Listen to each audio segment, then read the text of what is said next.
ನಮಸ್ಕಾರ. ವಿ4 ವಿಶೇಷ ಕಾರ್ಯಕ್ರಮಕ್ಕೆ ಸ್ವಾಗತ. ನಾನು ತಾರನಾಥ್ ಗಟ್ಟಿ ಕಾಪಿಕಾಡ್.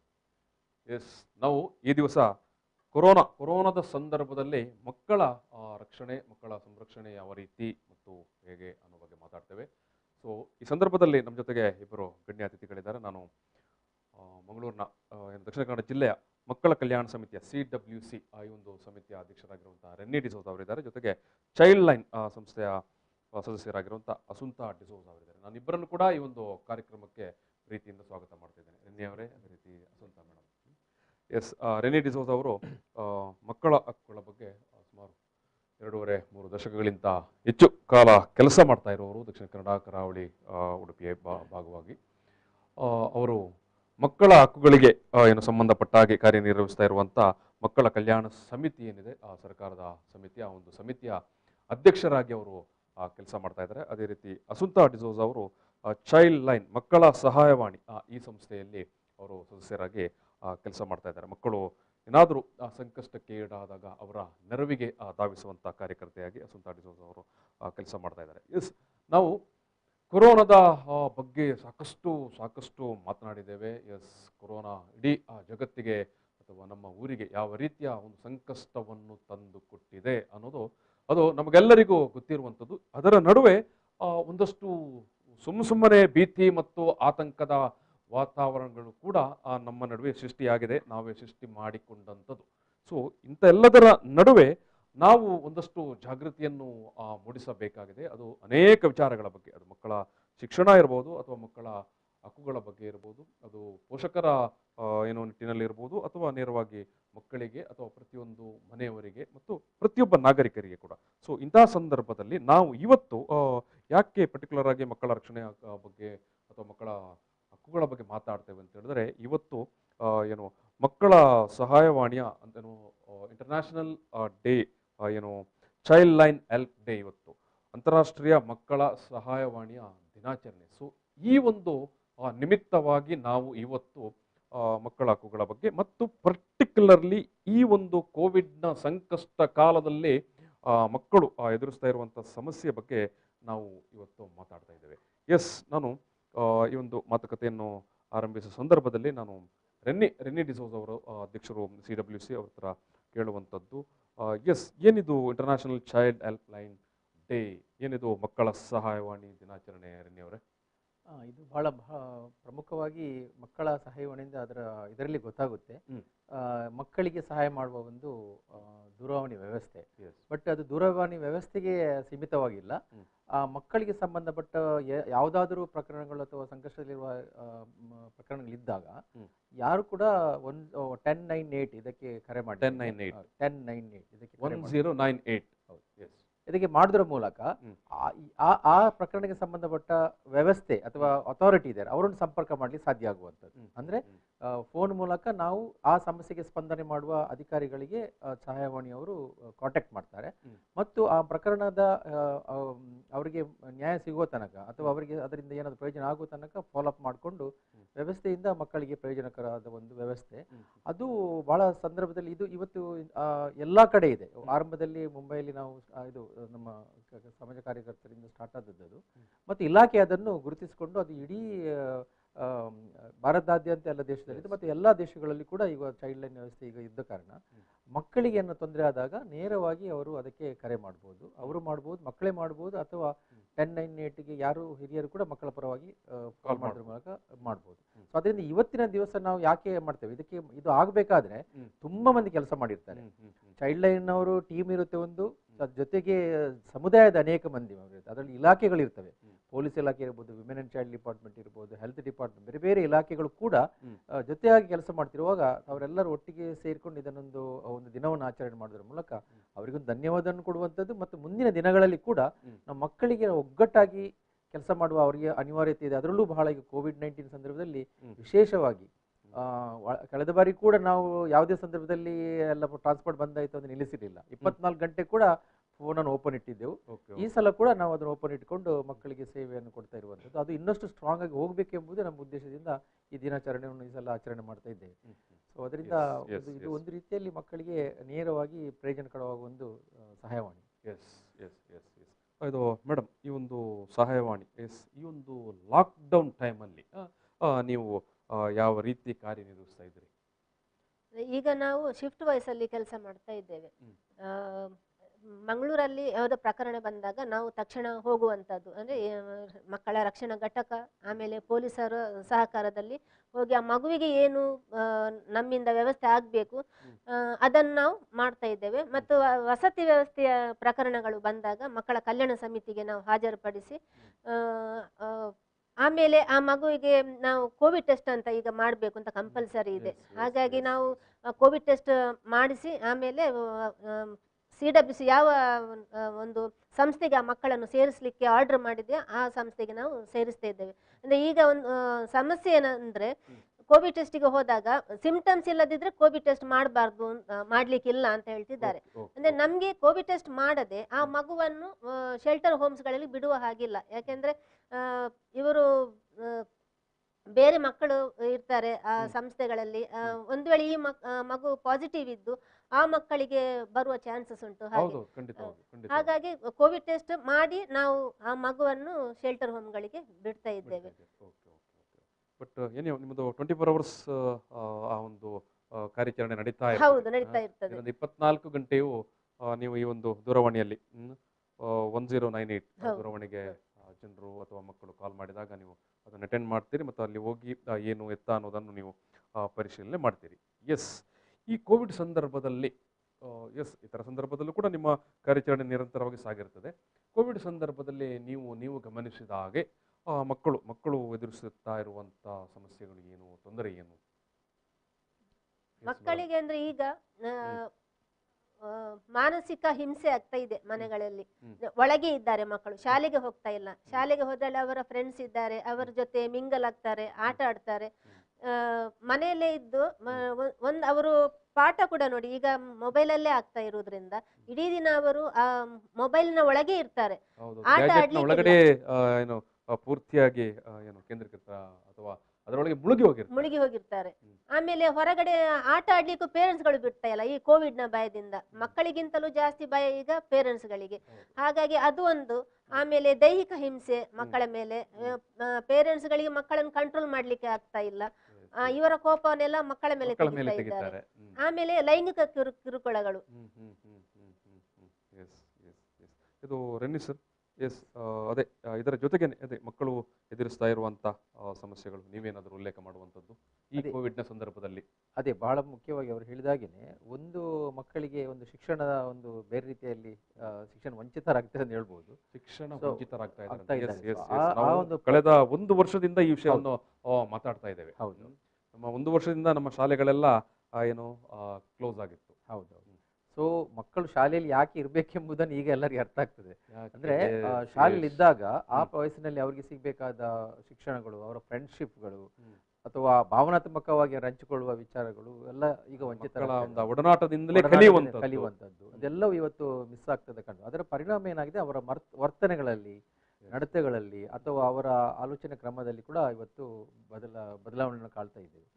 ಸೊ ಇದು ಒಂದು ರೀತಿಯಲ್ಲಿ. ಆದರೆ ಇನ್ನೊಂದು ಬಹಳ ಕುಟುಂಬಗಳು ಕೂಡ ಆರ್ಥಿಕವಾಗಿ ಹಿಂದುಳಿದ ಕಾರಣ ನ್ಯೂಟ್ರಿಷನ್ ಮೇಲೆ ಕೂಡ ತುಂಬಾ ಪರಿಣಾಮ ಬೀರ್ತಾ ಇದೆ ಮಕ್ಕಳಿಗೆ. ಅಂದ್ರೆ ಸರಿಯಾದ ಕಾಣಿಸ್ತಾ ಇರುವಂತದ್ದು.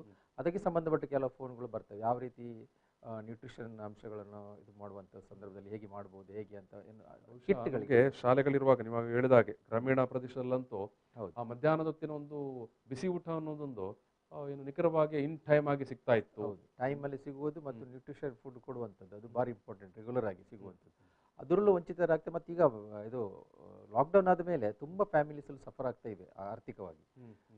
ಆರ್ಥಿಕವಾಗಿ ಖಂಡಿತವಾಗಿ ಇವತ್ತು ಯಾಕಂತ ಹೇಳಿದ್ರೆ ಬಹುತೇಕ ಕುಟುಂಬಗಳು ದಿನದ ದುಡಿಮೆಯನ್ನೇ ನಂಬಿಕೊಂಡು ಅಥವಾ ವಾರದ ದುಡಿಮೆಯನ್ನೇ ನಂಬಿಕೊಂಡು ಬದುಕ್ತಾ ಇರುವಂಥದ್ದು. ಹೌದು, ಎಸ್. ಸೊ ಇಂಥ ಸಂದರ್ಭದಲ್ಲಿ ನೀವು ಹೇಳಿದಾಗ ಮಕ್ಕಳಿಗೆ ಅದು ಮತ್ತೆ ಇನ್ನೊಂದು ಪೇರೆಂಟ್ಸ್ನವರು ಕೋವಿಡ್ಗೆ ಒಳಪಟ್ಟಾಗ ಅಥವಾ ಕುಟುಂಬ ಫ್ಯಾಮಿಲಿಯಲ್ಲಿ ಆಗುವಾಗ ಇಡೀ ಒಂದು ಡಿಸ್ಟ್ರೆಸ್ ಸಿಚುವೇಶನ್ ಕ್ರಿಯೇಟ್ ಆಗ್ತದೆ ಅಲ್ಲಿ.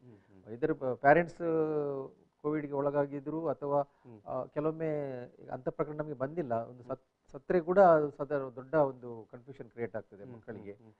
ಅದು ಬೇರೆ ಬೇರೆ ವಯಸ್ಸಿನ ಮಕ್ಕಳು ಇರ್ತಾರೆ ಆಗ, ಸೊ ಅವರನ್ನು ಹ್ಯಾಂಡಲ್ ಮಾಡಲಿಕ್ಕೆ ಕೂಡ ಕೆಲವೊಮ್ಮೆ ಕುಟುಂಬಗಳು ಕಷ್ಟ ಆಗ್ತಾ ಇರೋದು. ಈಗ ಒಟ್ಟಾಗಿ ಒಟ್ಟು ಈ ಒಂದು ಕೋವಿಡ್ ಸಿಚುವೇಶನ್ ಟೈಮಲ್ಲಿ ಮಕ್ಕಳ ರಕ್ಷಣೆಗೆ ಒಟ್ಟು ಜಿಲ್ಲಾಡಳಿತ ಯಾವ ರೀತಿಯ ಯಾವ ರೀತಿಯಾಗಿ ಸ್ಪಂದಿಸ್ತದೆ ಅಥವಾ ಯಾವ ರೀತಿಯಾಗಿ ಕ್ರಮಗಳನ್ನು ತಗೊಳ್ತದೆ? ಅದೇ ಬಹಳ ಮುಖ್ಯವಾಗಿ ಜಿಲ್ಲಾಡಳಿತ ಕೊರೋನಾ ವಿಷಯದಲ್ಲಿ ಅನೇಕ ಚಟುವಟಿಕೆಗಳು ಮಾಡ್ತಾ ಇದೆ ಗೊತ್ತಿದೆ. ಸೊ ಜೊತೆಗೆ ಈಗ ಮಕ್ಕಳಿಗೆ ಕೂಡ ಈ ಕಡೆ ಈಗಾಗಲೇ ರಾಜ್ಯ ಮಟ್ಟದ ಮತ್ತು ಸುಪ್ರೀಂ ಕೋರ್ಟ್ ಗೈಡ್ಲೈನ್ಸ್ ಕೂಡ ಇದೆ, ಯಾವ ರೀತಿ ನಾವು ಮಕ್ಕಳನ್ನು ನೋಡ್ಕೊಳ್ಬೇಕು ಎಂಬುದು. ಅದರಲ್ಲಿ ಬಹಳ ಮುಖ್ಯವಾಗಿ ನಮ್ಮ ಜಿಲ್ಲಾಡಳಿತದಲ್ಲಿ ನೋಡುವುದಾದ್ರೆ ನಮ್ಮಲ್ಲಿ ಸಾಧಾರಣ 26 ಸಂಸ್ಥೆಗಳಲ್ಲಿ ಸಾಧಾರಣ ಒಂದು 400ಕ್ಕಿಂತ ಹೆಚ್ಚು ಮಕ್ಕಳು ಈಗಲೂ ಇದ್ದಾರೆ ಇಡೀ ದಕ್ಷಿಣ ಕನ್ನಡ ಜಿಲ್ಲೆ. ಅಂದ್ರೆ ಬೇರೆ ಕೇರ್ ಅಂಡ್ ಪ್ರೊಟೆಕ್ಷನ್ಗೆ ಬರುವ, ನಾನು ಹೇಳ್ತಾ ಇದ್ದಲ್ಲ, ಇದು ಮನೆಯಲ್ಲಿರುವ ಮಕ್ಕಳಲ್ಲ, ಕೇರ್ ಅಂಡ್ ಪ್ರೊಟೆಕ್ಷನ್ಗೆ CWC ಮೂಲಕ ಶಿಕ್ಷಣವನ್ನು ಪಡೆದು ಅವರು ಮುಂದಿನ ರಿಹಾಬಿಲಿಟೇಷನ್ ಇರುವ ಮಕ್ಕಳು ತುಂಬಾ ಮಂದಿ ಇದ್ದಾರೆ. ಸೊ ಅವರ ಪ್ರಯಾರಿಟಿ ಬಹಳ ಅಗತ್ಯ ಯಾಕೆ ಹೇಳ್ತಾರೆ ಅಂದ್ರೆ, ಅವರು ಕೆಲವೊಮ್ಮೆ ಪೇರೆಂಟ್ಸ್ ಇರೋದಿಲ್ಲ, ಜೊತೆ ಇರೋದಿಲ್ಲ, ಸಿಂಗಲ್ ಪೇರೆಂಟ್ಸ್ ಆಗಿರ್ತಾರೆ, ಕೆಲವು ಅನಾಥ ಮಕ್ಕಳು ಇರ್ತಾರೆ.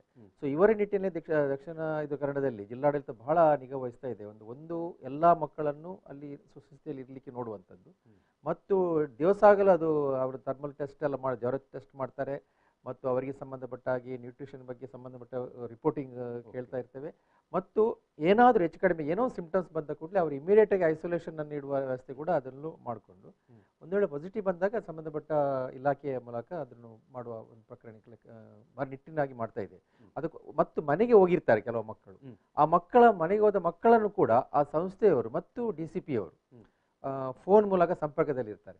ಅಂದ್ರೆ ಹೇಗಿದ್ದಾರೆ, ಏನಾದರೂ ಹೋದ್ಮೇಲೆ ಏನಾದರೂ ಆಗಿದೆಯಾ ಅಂತ ಆ ಒಂದು ಫಾಲೋಅಪ್ ಇರುತ್ತೆ. ಅದು ಬಹಳ ನಿಗವಾಗಿ ಮಾಡಿದ್ದಾರೆ. ಮತ್ತು ಪೇರೆಂಟ್ಸ್ನವರಿಗೆ ಈಗಾಗಲೇ ನಾವು ಹೇಳ್ತಾ ಇದ್ದೇವಲ್ಲ, ಅವರಿಗೆ ಮಾಹಿತಿಯನ್ನು ಈಗ ಸಾರ್ವಜನಿಕ ಕೊಡ್ತಾ ಇದ್ದೇವೆ. ಆದರೆ ಇಲ್ಲಿ ಏನಾಗುತ್ತೆ ಅಂದ್ರೆ, ಈಗ ಈ ಸಂದರ್ಭದಲ್ಲಿ ಯಾವುದೋ ಒಂದು ಮಗು ಸಿಕ್ಕಿತ್ತು, ಅನಿರೀಕ್ಷಿತವಾಗಿ ದಾರಿಯಲ್ಲಿ ಸಿಕ್ಕಿತ್ತು ಅಥವಾ ಮಿಸ್ಸಿಂಗ್ ಆಗಿ ಬಂದಾಗ ಅವರಿಗೆ ಕೂಡ ಒಂದು ವ್ಯವಸ್ಥೆಯನ್ನು ಕೂಡ ಮಾಡಿದೆ. ನಾವು 2 ಸಂಸ್ಥೆಯನ್ನು ಆ ಮಕ್ಕಳಿಗೋಸ್ಕರವೇ ಮೀಸಲಿಟ್ಟಿದ್ದೇವೆ. ಅಂದ್ರೆ ಕ್ವಾರಂಟೈನ್ ವ್ಯವಸ್ಥೆ, ಅಂದ್ರೆ ಅವರು ಪಾಸಿಟಿವ್ ಇರ್ಬೋದು ಇಲ್ಲದಿರ್ಬೋದು, ಬಟ್ ಅವರನ್ನು ಈ ಆಲ್ರೆಡಿ ಇರುವ ಮಕ್ಕಳ ಜೊತೆ ನಾವು ಮಿಕ್ಸ್ ಮಾಡ್ಲಿಕ್ಕೆ ನಮ್ಮ ಜಿಲ್ಲಾಡಳಿತ ಬಿಡ್ತಾ ಇಲ್ಲ. ಸೊ ಅದರಿಂದ ಬಹಳ ಸ್ಟ್ರಿಕ್ಟ್ ಆಗಿ ಅದನ್ನು ಫಾಲೋ ಮಾಡೋದ್ರ ಮೂಲಕ ಯಾರಾದರೂ ಹೊಸ ಮಕ್ಕಳು ಬಂದ್ರೆ ಅವ್ರು ಕ್ವಾರಂಟೈನ್ ವ್ಯವಸ್ಥೆ ಮಾಡಿ ಅಲ್ಲಿ ನೆಗೆಟಿವ್ ಅಥವಾ ಟೆಸ್ಟ್ ಕೂಡ ಆಗುತ್ತೆ, ಕೋವಿಡ್ ಟೆಸ್ಟ್ ಮಾಡಿ ಅವ್ರು ಹೇಳಿದಾಗೆ ಕೋವಿಡ್ ಟೆಸ್ಟ್ ಮಾಡಿಕೊಂಡು ಇರಬೇಕಾಗುತ್ತೆ. ಬಟ್ ಈಗ ಕೆಲವೊಮ್ಮೆ ಕೋವಿಡ್ ಟೆಸ್ಟ್ ಮಾಡ್ಲಿಕ್ಕೆ ಆಗದೆ, ರಾತ್ರಿ ಆಗದಿದ್ರೆ ಒಂದು ಅವ್ರನ್ನ ಸಪ್ರೇಟ್ ಇಟ್ಕೊಂಡು ಮರುದಿವಸ ಹೋಗಿ ಟೆಸ್ಟ್ ಮಾಡಿ ಕೂಡ ಮಾಡುವ ರೀತಿಯಲ್ಲಿ ಕೂಡ ನೋಡ್ತಾ ಇದ್ದೀವಿ. ಆದರೆ ಯಾವುದೇ ರೀತಿಯಲ್ಲಿ ಮಕ್ಕಳು ಬೇರೆ ಮಕ್ಕಳೊಟ್ಟಿಗೆ ಮಿಂಗಲ್ ಆಗದಾಗಿ ಇರುವ ವ್ಯವಸ್ಥೆಯನ್ನು, ಕ್ವಾರಂಟೈನ್ ವ್ಯವಸ್ಥೆ ಕೂಡ ನಮ್ಮ ಜಿಲ್ಲೆಯಲ್ಲಿ ಇವತ್ತು ಇದೆ. ಮತ್ತು ಬಹಳ ಮುಖ್ಯವಾಗಿ ಒಂದು ವೇಳೆ ಮಕ್ಕಳಿಗೆ ಸಂದರ್ಭಪಟ್ಟ ಏನಾದರೂ ತಂದೆ ತಾಯಿಯವರು ಹಾಸ್ಪಿಟಲ್ ಇದ್ದಾರೆ ಅಂತ ಹೇಳುವಾಗ, ಅದು ಚೈಲ್ಡ್ ವೆಲ್ಫೇರ್ ಕಮಿಟಿಗೆ ಯಾರಾದರೂ 1098ಗೆ ಫೋನ್ ಮಾಡಿದರೆ, 1098ಗೆ ಫೋನ್ ಮಾಡಿದರೆ 1098 CWC ತಿಳಿಸ್ತೇವೆ. CWC ಅವರು ಆ ಮಕ್ಕಳ ಕೇರ್ ತಗೊಳ್ಳಿಕ್ಕೆ ವ್ಯವಸ್ಥೆ ಮಾಡಲಿಕ್ಕೆ ನಮ್ಮ ಇಲಾಖೆ ಇಡೀ ಸಿದ್ಧ ಇದೆ. ಯಾಕಂದ್ರೆ ಐದರ ಅವರ ಫ್ಯಾಮಿಲಿ ಮೆಂಬರ್ಸ್ ಇರ್ತಾರೆ, ಅವರ ಮೂಲಕ ಅವರನ್ನು ಲೀಗಲ್ ಆಗಿ ನೋಡ್ಕೊಳ್ಳಿಕ್ಕೆ ಒಂದು ವ್ಯವಸ್ಥೆ ಮಾಡಬಹುದು. ಅಥವಾ ಒಂದು ವೇಳೆ ತಂದೆ ತಾಯಿ ತೀರ್ಕೊಂಡ್ರು ಕೂಡ ಅದಕ್ಕೆ ಒಂದು ಸುಮ್ಮನೆ ಅದು ಮಾರಾಟ ಮಾಡುವ ವ್ಯವಸ್ಥೆಯಾಗಿ ಉಳಿದಿದೆ. ಸೊ ಆ ನಿಟ್ಟಿನಲ್ಲಿ ಕೂಡ ಮಕ್ಕಳ ಕಲ್ಯಾಣ ಸಮಿತಿ ಮತ್ತು ಜಿಲ್ಲಾಡಳಿತ ಬಹಳ ನಿಗಾ ವಹಿಸಿಕೊಂಡು ಅಂಥದ್ದು ಅದಕ್ಕೂ ಕೂಡ ಪ್ರೊವಿಷನ್ ಮಾಡಿಕೊಟ್ಟಿದೆ. ಒಂದು ವೇಳೆ ಯಾರಾದರೂ ರಿಲೇಟಿವ್ಸ್ನವರು ದತ್ತುಕೊಳ್ಳಿ ಮುಂದೆ ಬಂದರೆ ಅಥವಾ ಪೋಸ್ಟರ್ ಕೇರಿಗೆ ಕೊಡಲಿಕ್ಕೆ ವ್ಯವಸ್ಥೆಗಳಿವೆ. ಇದರ ಪರಿಚಯವನ್ನು ಮಾಡೋದ್ರ ಮೂಲಕ ನಾವು ಅದನ್ನು ಮಕ್ಕಳನ್ನು ಕುಟುಂಬದಲ್ಲಿ ಉಳಿಸಿಕೊಳ್ಳುವ ಸಾಧ್ಯತೆಗಳನ್ನು ಕೂಡ ಹುಡ್ತಾ ಇದ್ದೇವೆ. ಯಾಕಂದ್ರೆ ಈಗ ದತ್ತು ಪ್ರಕ್ರಿಯೆ ಇವಾಗ ಇಂಥ ಸಂದರ್ಭದಲ್ಲಿ ಅಷ್ಟು ಸುಲಭವಾಗಿ ಅಥವಾ ಅಷ್ಟು ಇಮಿಡಿಯೇಟ್ ಆಗಿ ಆಗುತ್ತಾ? ಅದು ಇಲ್ಲ, ದತ್ತು ಪ್ರಕ್ರಿಯೆ ಒಂದು ಕೋವಿಡ್ ಸಂದರ್ಭನೇ ಅಂತಲೇ ನಾವು ಆಲೋಚನೆ ಮಾಡುವ. ಒಂದು ತಂದೆ ಅಥವಾ ತಾಯಿ ಅಥವಾ ಮಗುವಿನ ಏನು ಮೃತಪಟ್ಟರು, ಸ್ವಂತ ಸಂದರ್ಭದಲ್ಲಿ ನೀವು ಹೇಳ್ತೀರಿ ದತ್ತು ಎಲ್ಲ ಪ್ರಕ್ರಿಯೆಗಳು ಇದಾವೆ, ದತ್ತು ಕೊಡಬಹುದು ಅಂತ. ಅಲ್ಲ, ದತ್ತು ಪ್ರಕ್ರಿಯೆಯಲ್ಲಿ ಯಾವುದೇ ರೀತಿಯಾದ ಬೈಪಾಸ್ ಮಾಡ್ಲಿಕ್ಕೆ ಆಗುವುದಿಲ್ಲ. ಆದರೆ ದತ್ತು ಕೋವಿಡ್ ಟೈಮ್ನಲ್ಲಿ ಸಪೋಸ್ ಈಗ ತಂದೆ ತಾಯಿಯರು ಇಬ್ರು ತೀರ್ಕೊಂಡು ಹೇಳುವಾಗ, ಸೊ ಆ ಕುಟುಂಬ ಆ ಮಗುವನ್ನು ಅದು ನೇರವಾಗಿ ಮಕ್ಕಳ ಕಲ್ಯಾಣ ಸಮಿತಿಯ ಕಸ್ಟಡಿಗೆ ಬರುತ್ತೆ. ಆದರೆ ಅಲ್ಲಿ ತುಂಬಾ ಫ್ಯಾಮಿಲಿ ಮೆಂಬರ್ಸ್ನವರು ಹೇಳ್ಬೋದು, ನಾವು ನೋಡ್ತೇವೆ ಅಂದ್ರೆ ನಮ್ಮ ಮಗು, ನಮ್ಮ ರಿಲೇಟಿವ್, ಬ್ಲಡ್ ರಿಲೇಟಿವ್ಸ್. ಆ ಒಂದು ಪರಿಸ್ಥಿತಿ ಬಂದಾಗ ಮಕ್ಕಳ ಕಲ್ಯಾಣ ಸಮಿತಿಯು ಅದಕ್ಕೆ ಸೂಕ್ತವಾದ ಒಂದು ನಿರ್ಧಾರ ಮಾಡುತ್ತೆ. ಏನೆಲ್ಲ ಮಕ್ಕಳ ಕಲ್ಯಾಣ ಸಮಿತಿಯ ಮೂಲಕವೇ ಅದು ಬಂದಿದೆ. ಆ ಪರಿಸ್ಥಿತಿ ನೋಡ್ತದೆ. ಮತ್ತು JJ ಆಕ್ಟ್ ಅಲ್ಲಿ ಪ್ರೊವಿಷನ್ ಇದೆ, ಕ್ಲೋಸ್ ರಿಲೇಟಿವ್ಸ್ಗೆ ದತ್ತು ಕೊಡ್ಲಿಕ್ಕೆ ಸುಲಭವಾದ ಒಂದು ಪ್ರಕ್ರಿಯೆ ಇದೆ. ಕ್ಲೋಸ್ ರಿಲೇಟಿವ್ ಹತ್ತಿರದ ಸಂಬಂಧಿಗಳಿಗೆ ಅದನ್ನು ಬಹಳ ವೇಟಿಂಗ್ ಲಿಸ್ಟ್ ಇಲ್ಲದೆ ಅದ್ರ ಪ್ರಕ್ರಿಯೆ ಅದೇ ಇರ್ತದೆ. ಅದನ್ನು ಫಿಟ್ ಫಾರ್ ಅಡಾಪ್ಷನ್ ಮಾಡ್ಲಿಕ್ಕೆ ಉಂಟು, ಆಮೇಲೆ ಅವರು ಆನ್ಲೈನ್ ಅಪ್ಲೈ ಮಾಡ್ಲಿಕ್ಕೆ ಉಂಟು. ಬಟ್ ಆಕ್ಚುಲಿ ಅಷ್ಟರ ಹೊತ್ತಿಗೆ ಅದನ್ನೊಂದು ಬೇರೆ ಯಾರಿಗೂ ಸಿಗುವ ಹಾಗೆ ಮಾಡಿ ಸಿಗದಾಗಿ ಮಾಡಲಿಕ್ಕೆ ಬರುವುದಿಲ್ಲ. ಯಾಕಂದ್ರೆ ಇಲ್ಲಿ ಕ್ಲೋಸ್ ರಿಲೇಟಿವ್ಸ್ ಇದ್ರೆ ಅವರಿಗೆ ನೋಡ್ಕೊಳ್ಳು, ಅಥವಾ ಯಾರಾದರೂ ಪೋಸ್ಟರ್ ಕೇರ್ ಅಲ್ಲಿ ನೋಡುದಾದ್ರೆ ಅವರಿಗೆ ಕೂಡ ನಾವು ಅವಕಾಶ ಮಾಡಿಕೊಡ್ಲಿಕ್ಕೆ ಆಗ್ತದೆ. ದತ್ತು ಬೇಡ, ನನಗೆ ಮಗು ದತ್ತು ಬೇಡ, ನಾನು ನೋಡ್ಕೊಳ್ತೇನೆ ಅಂತ ಹೇಳಿದ್ರೆ ನಾವು ಪೋಸ್ಟರ್ ಕೇರ್ ಮೂಲಕ ಕೂಡ ಅದೇ ಫ್ಯಾಮಿಲಿಗೆ ಕೊಡ್ಲಿಕ್ಕೆ ಸಾಧ್ಯ. ಅದು ಮಾತ್ರ ಎಲ್ಲವೂ ಸಿಚುವೇಶನ್ ಇಂದ ಸಿಚುವೇಶನ್ ಬೇರೆ ಇರ್ತದೆ. ಅದಕ್ಕೋಸ್ಕರ ಹೇಳಿದೆ, ಯಾರಿಗಾದ್ರೂ ಸಾರ್ವಜನಿಕ ನಾನು ಹೇಳೋದು, ಒಂದು ವೇಳೆ ತಂದೆ ತಾಯಿ ತೀರ್ಕೊಂಡ್ರು ಅಥವಾ ಅವರ ಮಕ್ಕಳು ನೋಡ್ಲಿಕ್ಕೆ ಆಗುದಿಲ್ಲ ಪರಿಸ್ಥಿತಿ ಬಂದಾಗ ಯಾರು ವೈಯಕ್ತಿಕವಾಗಿ ನಿರ್ಧಾರ ತಗೊಳ್ಬಾರ್ದು. ಅದು ಮಕ್ಕಳ ಕಲ್ಯಾಣ ಸಮಿತಿಯ ಮುಖಾಂತರವೇ ಹೋಗ್ಬೇಕಾಗುತ್ತೆ. ಅವರು ಸೂಕ್ತವಾದ ಮಾರ್ಗದರ್ಶನ ಕೊಡ್ತಾರೆ. ಯಾಕಂತ ಹೇಳಿದ್ರೆ ವೈಯಕ್ತಿಕವಾಗಿ ನಿರ್ಧಾರ ತಕೊಂಡು ನಾಳೆ ಅಥವಾ ಮುಂದಿನ ದಿನಗಳಲ್ಲಿ ಯಾವುದೇ ತೊಂದರೆ ಆದಾಗ ಅಥವಾ ಸಂಕಷ್ಟ ಎದುರಾಗದಾಗ ಅಂತ ಸಂದರ್ಭದಲ್ಲಿ ಬಹುಶಃ ಟ್ರಾಫಿಕಿಂಗ್ ಕೇಸ್ ಆಗ್ಬೋದು ಅವರ ಮೇಲೆ. ಟ್ರಾಫಿಕಿಂಗ್ ಅದು ಒಂಥರ ಮರಾಠದಾಗಿ ಆಗುತ್ತೆ. ಆಮೇಲೆ ಮಗುವಿಗೆ ಸಂಬಂಧ ಅನೇಕ ಸಮಸ್ಯೆಗಳು ಬರ್ತವೆ. ಯಾಕಂದ್ರೆ ಲೀಗಲ್ ಡಾಕ್ಯುಮೆಂಟ್ಸ್ ಇರುವುದಿಲ್ಲ ಅಲ್ಲ. ನಾಳೆ ಏನಾದರೂ ಬೆಳೆದಾಗ ಮಗುವಿಗೆ ಲೀಗಲ್ ಡಾಕ್ಯುಮೆಂಟ್ಸ್ ಬೇಕಾದಾಗ ಅದು ಸಮಸ್ಯೆ ಆಗುತ್ತೆ. ಅದೇ ರೀತಿ ನಾವು ಈ ಸಂದರ್ಭದಲ್ಲಿ ನಾನು ಸಾರ್ವಜನಿಕರಿಗೆ ಹೇಳುವುದು ಏನಂದ್ರೆ, ಯಾವುದೇ ಸಂದರ್ಭದಲ್ಲಿ ಅಂತ ಪರಿಸ್ಥಿತಿ ಬಂದ್ರೆ ಪೇರೆಂಟ್ಸ್ನವ್ರಿಗೆ ಅಥವಾ ರಿಲೇಟಿವ್ಸ್ನವ್ರಿಗೆ ಕೊಡ್ಲಿಕ್ಕೂ ಅವಕಾಶಗಳಿವೆ. ಅಂದ್ರೆ ಅದಕ್ಕೆ ಒಂದು ಪ್ರೋಸೆಸ್ ಇರುತ್ತೆ. ಈಗ ಮಗು ಅಂತ ಹೇಳಿದ್ರೆ ಯಾವ ವಯಸ್ಸಿನ ತನಕ ನೀವು ಅದನ್ನು? ನಾವು 18 ವರ್ಷದ ಎಲ್ಲ ಮಗುವಂತೆ ಕನ್ಸಿಡರ್ ಮಾಡುದು. ಬಟ್ ಸಾಮಾನ್ಯವಾಗಿ ಸಣ್ಣ ಮಕ್ಕಳು ಇರ್ತಾರೆ, 2 ವರ್ಷ, 3 ವರ್ಷ, 4 ವರ್ಷ, 5 ವರ್ಷ ಅದಿರ್ತದೆ. ಸೊ ಆ ವಯಸ್ಸಿನಲ್ಲಿ ಮಗುವಿಗೂ ಮಾತಾಡ್ಲಿಕ್ಕೆ ಆಗುದಿಲ್ಲ. ಸೊ ಅದರ ಪರವಾಗಿ ಚೈಲ್ಡ್ ವೆಲ್ಫೇರ್ ಕಮಿಟಿ ಅವರು ಸೂಕ್ತ ನಿರ್ಧಾರ ಮಾಡ್ತಾರೆ, ಸೂಕ್ತ ನಿರ್ದೇಶ ಕೊಡ್ತಾರೆ. ಆ ನಿರ್ದೇಶನ ಮೂಲಕವೇ ಮಾಡಬೇಕಾಗುತ್ತೆ. ಕೆಲವರು ಆಲ್ರೆಡಿ ಅಡಾಪ್ಷನ್ ಪ್ರೋಸೆಸ್ ಅಲ್ಲಿ ಇರ್ತಾರೆ, ಕೆಲವು ಅಡಾಪ್ಷನ್ ಅಪ್ಲೈ ಮಾಡದೇ ಇರುವುದಿಲ್ಲ. ಸೊ ಅಲ್ಲಿ ಬಹಳ ಮುಖ್ಯವಾಗಿ ಆ ಟೈಮ್ನಲ್ಲಿ ಆ ಮಗುವಿಗೆ ಯಾರು ಹೆಚ್ಚು ಪ್ರೊಟೆಕ್ಷನ್ ಮತ್ತು ರೆಲೆವೆಂಟ್ ಗಾರ್ಡಿಯನ್ಸ್ ಆಗ್ತಾರೆ, ಅದು ಭಾರಿ ಇಂಪಾರ್ಟೆಂಟ್ ಆಗ್ತದೆ. ಸೊ ಅದರಿಂದ ಆ ನಿರ್ಧಾರವನ್ನು ತಗೊಳ್ತೇವೆ. ಆದರೆ ಎಲ್ಲವೂ ಅಡಾಪ್ಷನ್ ಪ್ರೋಸೆಸ್ ಅನ್ನು ಗೈಡ್ಲೈನ್ಸ್ ಗಾರ್ಡಿಯನ್ಸ್ ಅನ್ನೋದನ್ನು ನೀವು ತೀರ್ಮಾನಕ್ಕೆ ಬರೋದು. ಹೌದು, ಅದಕ್ಕೆ ನಾವು PO ರಿಪೋರ್ಟ್ಸ್ ಮಾಡ್ತೇವೆ, ಮಾತಾಡ್ತೇವೆ, ಮಗುವಿನ ಆ ಕಂಡೀಷನ್ಸ್ ನೋಡ್ತೇವೆ. ಅದನ್ನು ನೋಡಿದ ಮೇಲೆ ನಾವು ಅದನ್ನು ನೋಡ್ತೇವೆ. ಯಾಕಂದ್ರೆ ಬಹಳ JJ ಆಕ್ಟ್ ಅಲ್ಲಿ 2-3 ಪ್ರೊವಿಷನ್ಸ್ ಇವೆ. ಇದು ಯಾವುದು, ನಾವು ರಿಲೇಟಿವ್ಸ್ಗೆ ಕೊಡ್ಲಿಕ್ಕೆ ಕೂಡ ಅವಕಾಶ ಇದೆ. ಈಗ ಸ್ಟೆಪ್ ಪೇರೆಂಟ್ಸ್ಗೆ ಕೊಡ್ಲಿಕ್ಕೆ ಕೂಡ ಅವಕಾಶಗಳಿವೆ. ಅದೆಲ್ಲ ಇದೆ. ಅದಕ್ಕೆ ಒಂದು ಪ್ರೋಸೆಸ್ ಇದೆ. ಆ ಪ್ರೋಸೆಸ್ ಅನ್ನು ಅವರ ಗಮನಕ್ಕೆ, ಯಾವುದೇ ಮಗುವಿಗೆ ತೊಂದರೆ ಆಗದ ರೀತಿಯಲ್ಲಿ ಆ ಸಮಯದಲ್ಲಿ ಆ ಮಗುವಿಗೆ ಇಮೋಷನಲ್ ಆಗಿ ಏನೆಲ್ಲ ಬೇಕು ಅದನ್ನೆಲ್ಲವೂ ಗಮನದಲ್ಲಿಟ್ಟುಕೊಂಡು CWC ಒಂದು ಸೂಕ್ತ ನಿರ್ಧಾರ ಮಾಡಿದ್ರೆ ಅದು ನ್ಯಾಯಸಮ್ಮತವಾಗಿರ್ತದೆ. ಸೊ ಅದರಿಂದ ಸಾರ್ವಜನಿಕರು ಯಾರಾದರೂ ಟೆನ್ಷನ್ ಮಾಡಬೇಕಾಗಿಲ್ಲ, ಅಥವಾ ಯಾವ್ದಾದ್ರು ಏನಾದರೂ ಇಮಿಡಿಯೇಟ್ ನಿಮ್ಮ ಇನ್ಫಾರ್ಮೇಶನ್ ನಿಮಗೆ ಚೈಲ್ಡ್ ವೆಲ್ಫೇರ್ ಕಮಿಟಿ ನಂಬರ್ ಇಲ್ಲದಿದ್ರೆ 1098ಕ್ಕೆ ಕರೆ ಮಾಡಿದ್ರೆ ಅವರು ಮುಂದಿನ ಪ್ರೋಸೆಸ್ ಅವರು ನೋಡ್ತಾರೆ. ಮತ್ತು 1098 ಅಂದ್ರೆ 1098 ಈ ದೂರವಾಣಿಗೆ. ಎಸ್, ಯಾಕಂತ ಹೇಳಿದ್ರೆ ಕೋವಿಡ್ನ ಒಂದಷ್ಟು ಆತಂಕಗಳು ನಮ್ಮ ನಡುವೆ ಇದಾವೆ. ಎಸ್, ಆಕಸ್ಮಿಕವಾಗಿ ಮತ್ತೆ ಅದರ ಸಂಬಂಧಪಟ್ಟ ಈಗ ತುಂಬಾ ಮೆಸೇಜಸ್ಗಳು ಬರ್ತದೆ, ತುಂಬಾ ಫೇಕ್ ಮೆಸೇಜಸ್ಗಳು ಬರ್ತಾ ಇದೆ. ಎಸ್ ಎಸ್, ಅದನ್ನು ನೀವು ಕ್ಲಾರಿಫೈ ಮಾಡಬೇಕು. ಏನೆಲ್ಲ ಫೇಕ್ ಮೆಸೇಜ್ಗಳು ಮೇಡಮ್ ಬರ್ತಾರೆ? ಅವ್ರು ಹೇಳ್ತಾರೆ 2 ವರ್ಷದ ಮಗು ಇದೆ, ಯಾರಾದ್ರೂ ಕೋವಿಡ್ ಸಹಾಯ ಮಾಡಿ ಅಂತ ಹೇಳಿದ್ವಿ. ಸೊ ಅಂತ ಸಹಾಯ ಮಾಡೋದಿದ್ರೆ ಅವ್ರಿಗೆ ಇಮಿಡಿಯೇಟ್ ಸೋರ್ಸ್ ಫೈಂಡ್ ಔಟ್ ಮಾಡಿ. ಯಾರಿಂದ, ಈಗ ನಿಮ್ಮ ಫ್ರೆಂಡ್ಸೇ ಕಳಿಸ್ತಿರ್ತಾರೆ, ಅದು ನೆಗ್ಲೆಕ್ಟ್ ಮಾಡುವಂಗಿಲ್ಲ. ಯಾವುದೇ ಮಗು ಯಾವುದೇ ಸಂದರ್ಭದಲ್ಲಿ ಅದು ನಿಜವೂ ಆಗಿರ್ಬೋದು. ಅಂದ್ರೆ ಯಾವುದೇ ಮೆಸೇಜ್ ಬಂದ್ರೆ ನಾವು ನೆಗ್ಲೆಕ್ಟ್ ಮಾಡಲ್ಲ, ಫೋನ್ ಕರೆ ಬಂದ್ರೆ ನೆಗ್ಲೆಕ್ಟ್ ಮಾಡಲ್ಲ. ಯಾಕಂದ್ರೆ ಅದು ಸತ್ಯ ಇರ್ಬೋದು. ಬಟ್ ಅದರಲ್ಲಿ ಏನ್ ಮಾಡ್ಬೇಕು, ಇಮಿಡಿಯೇಟ್ ಸೋರ್ಸ್ ಐಡೆಂಟಿಫೈ ಮಾಡ್ಬೇಕು, ಅದು ಯಾರಿಂದ ಬಂತು ಅಂತ. ಜೆನ್ಯೂನ್ ಆಗಿ ಯಾವುದು ಅಂತ ಗೊತ್ತಾದ್ರೆ ಅವ್ರು ಇಮಿಡಿಯೇಟ್ ಆಗಿ ನಾವು ಅವರನ್ನು ಅಪ್ರೋಚ್ ಮಾಡ್ಲಿಕ್ಕೆ ನಾವು ಟ್ರೈ ಮಾಡಬೇಕು, ಮತ್ತು ಅವರಿಗೆ ಮಾಹಿತಿ ಕೊಡಬೇಕಾಗುತ್ತೆ. ಈಗಾಗಲೇ ಸರ್ಕಾರ ಕೆಲವು ಪೋಸ್ಟರ್ಸ್ಗಳನ್ನು ಮಾಡಿದೆ, ಈ ರೀತಿ ಆದಾಗ ಏನು ಮಾಡಬೇಕು ಅಂತ. ಅದು ನಾವು ಸರ್ಕ್ಯುಲೇಟ್ ಮಾಡ್ತೀವಿ. ಇಲ್ಲಿ ಅತ್ಯಂತ ಮುಖ್ಯವಾಗಿ ವೀಕ್ಷಕರು ಗಮನಿಸಬೇಕಾದ ವಿಚಾರ, ಇವತ್ತಿನ ಕೋವಿಡ್ ಸಂದರ್ಭದಲ್ಲಿ ಅನೇಕ ರೀತಿಯ ಸಂದೇಶಗಳು ವಾಟ್ಸಪ್ನಲ್ಲಿ ಬರ್ತದೆ, ನಾವು ಸಹಾಯವನ್ನು ಮಾಡ್ತೇವೆ ಅಂತ, ಅಥವಾ ಒಂದಷ್ಟು ಜನ ಸಹಾಯವನ್ನು ಕೇಳಿಕೊಂಡು. ಸೊ ಇಂತಹ ಸಹಾಯ ಮತ್ತು ಅಥವಾ ಏನು ನೆರವು ಮಾನವೀಯ ನೆಲೆಯಲ್ಲಿ ನಡೆಯುವಂಥದ್ದು ಕೂಡ ಹೌದು. ಆದರೆ ಬಹುತೇಕ ಸಂದರ್ಭದಲ್ಲಿ ವಾಟ್ಸಪ್ನಲ್ಲಿ ಒಂದಷ್ಟು ಫೇಕ್ ಮೆಸೇಜ್ಗಳು ಕೂಡ ಬರ್ತಾ ಇರ್ತದೆ. ಸೊ ಇಂತಹ ಸಂದರ್ಭದಲ್ಲಿ ನಾವು ಗಮನಿಸಬೇಕಾದದ್ದು, ಒಂದು ವೇಳೆ ಯಾವುದಾದ್ರೂ ಒಂದು ಮಗು ಅಥವಾ ಮಕ್ಕಳು ಅನಾಥರಾಗಿದ್ದಾರೆ, ಕೋವಿಡ್ನ ಕಾರಣದಿಂದಾಗಿ ತಂದೆ ತಾಯಿ ಅಥವಾ ಬಂಧು ಬಳಗ ಅವನು ಕಳೆದುಕೊಂಡಿದ್ದಾರೆ, ಆ ಮಗುವಿನ ಸಂರಕ್ಷಣೆಗೆ ನೆರವು ಬೇಕಾಗಿದೆ ಅಂತ ವಾಟ್ಸಪ್ನಲ್ಲಿ, ಫೇಸ್ಬುಕ್ಕಲ್ಲಿ ಅಥವಾ ಸಾಮಾಜಿಕ ಜಾಲತಾಣದಲ್ಲಿ ಯಾರಾದರೂ ಪೋಸ್ಟರ್ಗಳನ್ನು, ಮಾಹಿತಿಗಳನ್ನು ಹಂಚಿಕೊಂಡರೆ ನೀವು ದಯವಿಟ್ಟು ಆ ಮಾಹಿತಿಯನ್ನು ಕಳುಹಿಸಿದವರು ಯಾರು ಅನ್ನೋದನ್ನು ಅದರ ಆ ಸೋರ್ಸನ್ನು ಫೈಂಡ್ ಔಟ್ ಮಾಡಿ ಅಂತ ರೆನಿ ಡಿಸೋಜಾ ಅವರು ಹೇಳ್ತಾ ಇದ್ದಾರೆ. ಜೊತೆಗೇನೆ ಚೈಲ್ಡ್ ಲೈನ್ನ ಗಮನಕ್ಕೆ ತನ್ನಿ ಅಂತ 1098 1098 ಈ ದೂರವಾಣಿ ಸಂಖ್ಯೆಗೆ ನೀವು ಗಮನಕ್ಕೆ ತರಬೇಕು. ಯಾಕಂತ ಹೇಳಿದ್ರೆ ಯಾವುದೇ ಆ ಮಗುವಿಗೆ ಆ ಮಗುವಿನ ಅದನ್ನು ಆ ಮಗುವನ್ನು ಹ್ಯಾಂಡ್ ಓವರ್ ಮಾಡುವಂಥ ವಿಚಾರದಲ್ಲಿ, ಅಥವಾ ಆ ಮಗುವಿನ ಕೇರ್ ಟೇಕರ್ಸ್ ಯಾರು ಎನ್ನುವುದನ್ನು ಅದೊಂದು ನಾವು ಕಾನೂನುಬದ್ಧವಾಗಿ ತೀರ್ಮಾನಕ್ಕೆ ಬರಬೇಕಾಗತ್ತೆ. ಸೊ ಅದಕ್ಕೆ ಬೇಕಾದ ಕಾನೂನು ಪ್ರಕ್ರಿಯೆಗಳು, ವ್ಯವಸ್ಥೆಗಳು, ಯೋಜನೆಗಳನ್ನು CWC ಮಕ್ಕಳ ಕಲ್ಯಾಣ ಸಮಿತಿ ನಡೆಸ್ತದೆ, ಮಾಡುತ್ತೆ. ಸೊ ಈ ಕಾರಣಕ್ಕಾಗಿ ನೀವು ಮಾಡುವಂಥ ಸಹಾಯ ಒಳ್ಳೆಯದೇ ಇರಲಿ, ಅಥವಾ ಅದು ಎಸ್ ಒಳ್ಳೆಯ ಕಾರಣದಿಂದಲೇ ಇರುತ್ತೆ, ಆದರೆ ನಾವು ಕಾನೂನನ್ನು ಮೀರಿ ಯಾರಿಗೂ ಯಾವುದೇ ಒಂದು ಏನು ಕ್ರಮ ತೆಗೆದುಕೊಳ್ಳಲಿಕ್ಕೆ ಅವಕಾಶ ಮಾಡಿಕೊಡಬಾರದು. ಅದಕ್ಕಾಗಿ ನೀವು ಚೈಲ್ಡ್ ಲೈನ್ ಅನ್ನು ಸಂಪರ್ಕ ಮಾಡಬೇಕಂತ ರೆನಿ ಡಿಸೋಜ ಅವರು ಮತ್ತು ವಸಂತ ಮೇಡಮ್ ಅವರು ಹೇಳುವಂಥದ್ದು. ಎಸ್ ಮೇಡಮ್, ಎಸ್ ಆಸ್ಪತ್ರೆಯಲ್ಲಿ ಮಕ್ಕಳು ಆಸ್ಪತ್ರೆಯಲ್ಲಿ ಎಸ್ ತಂದೆ ತಾಯಿ ಆಸ್ಪತ್ರೆಯಲ್ಲಿ ಇರ್ತಾರೆ.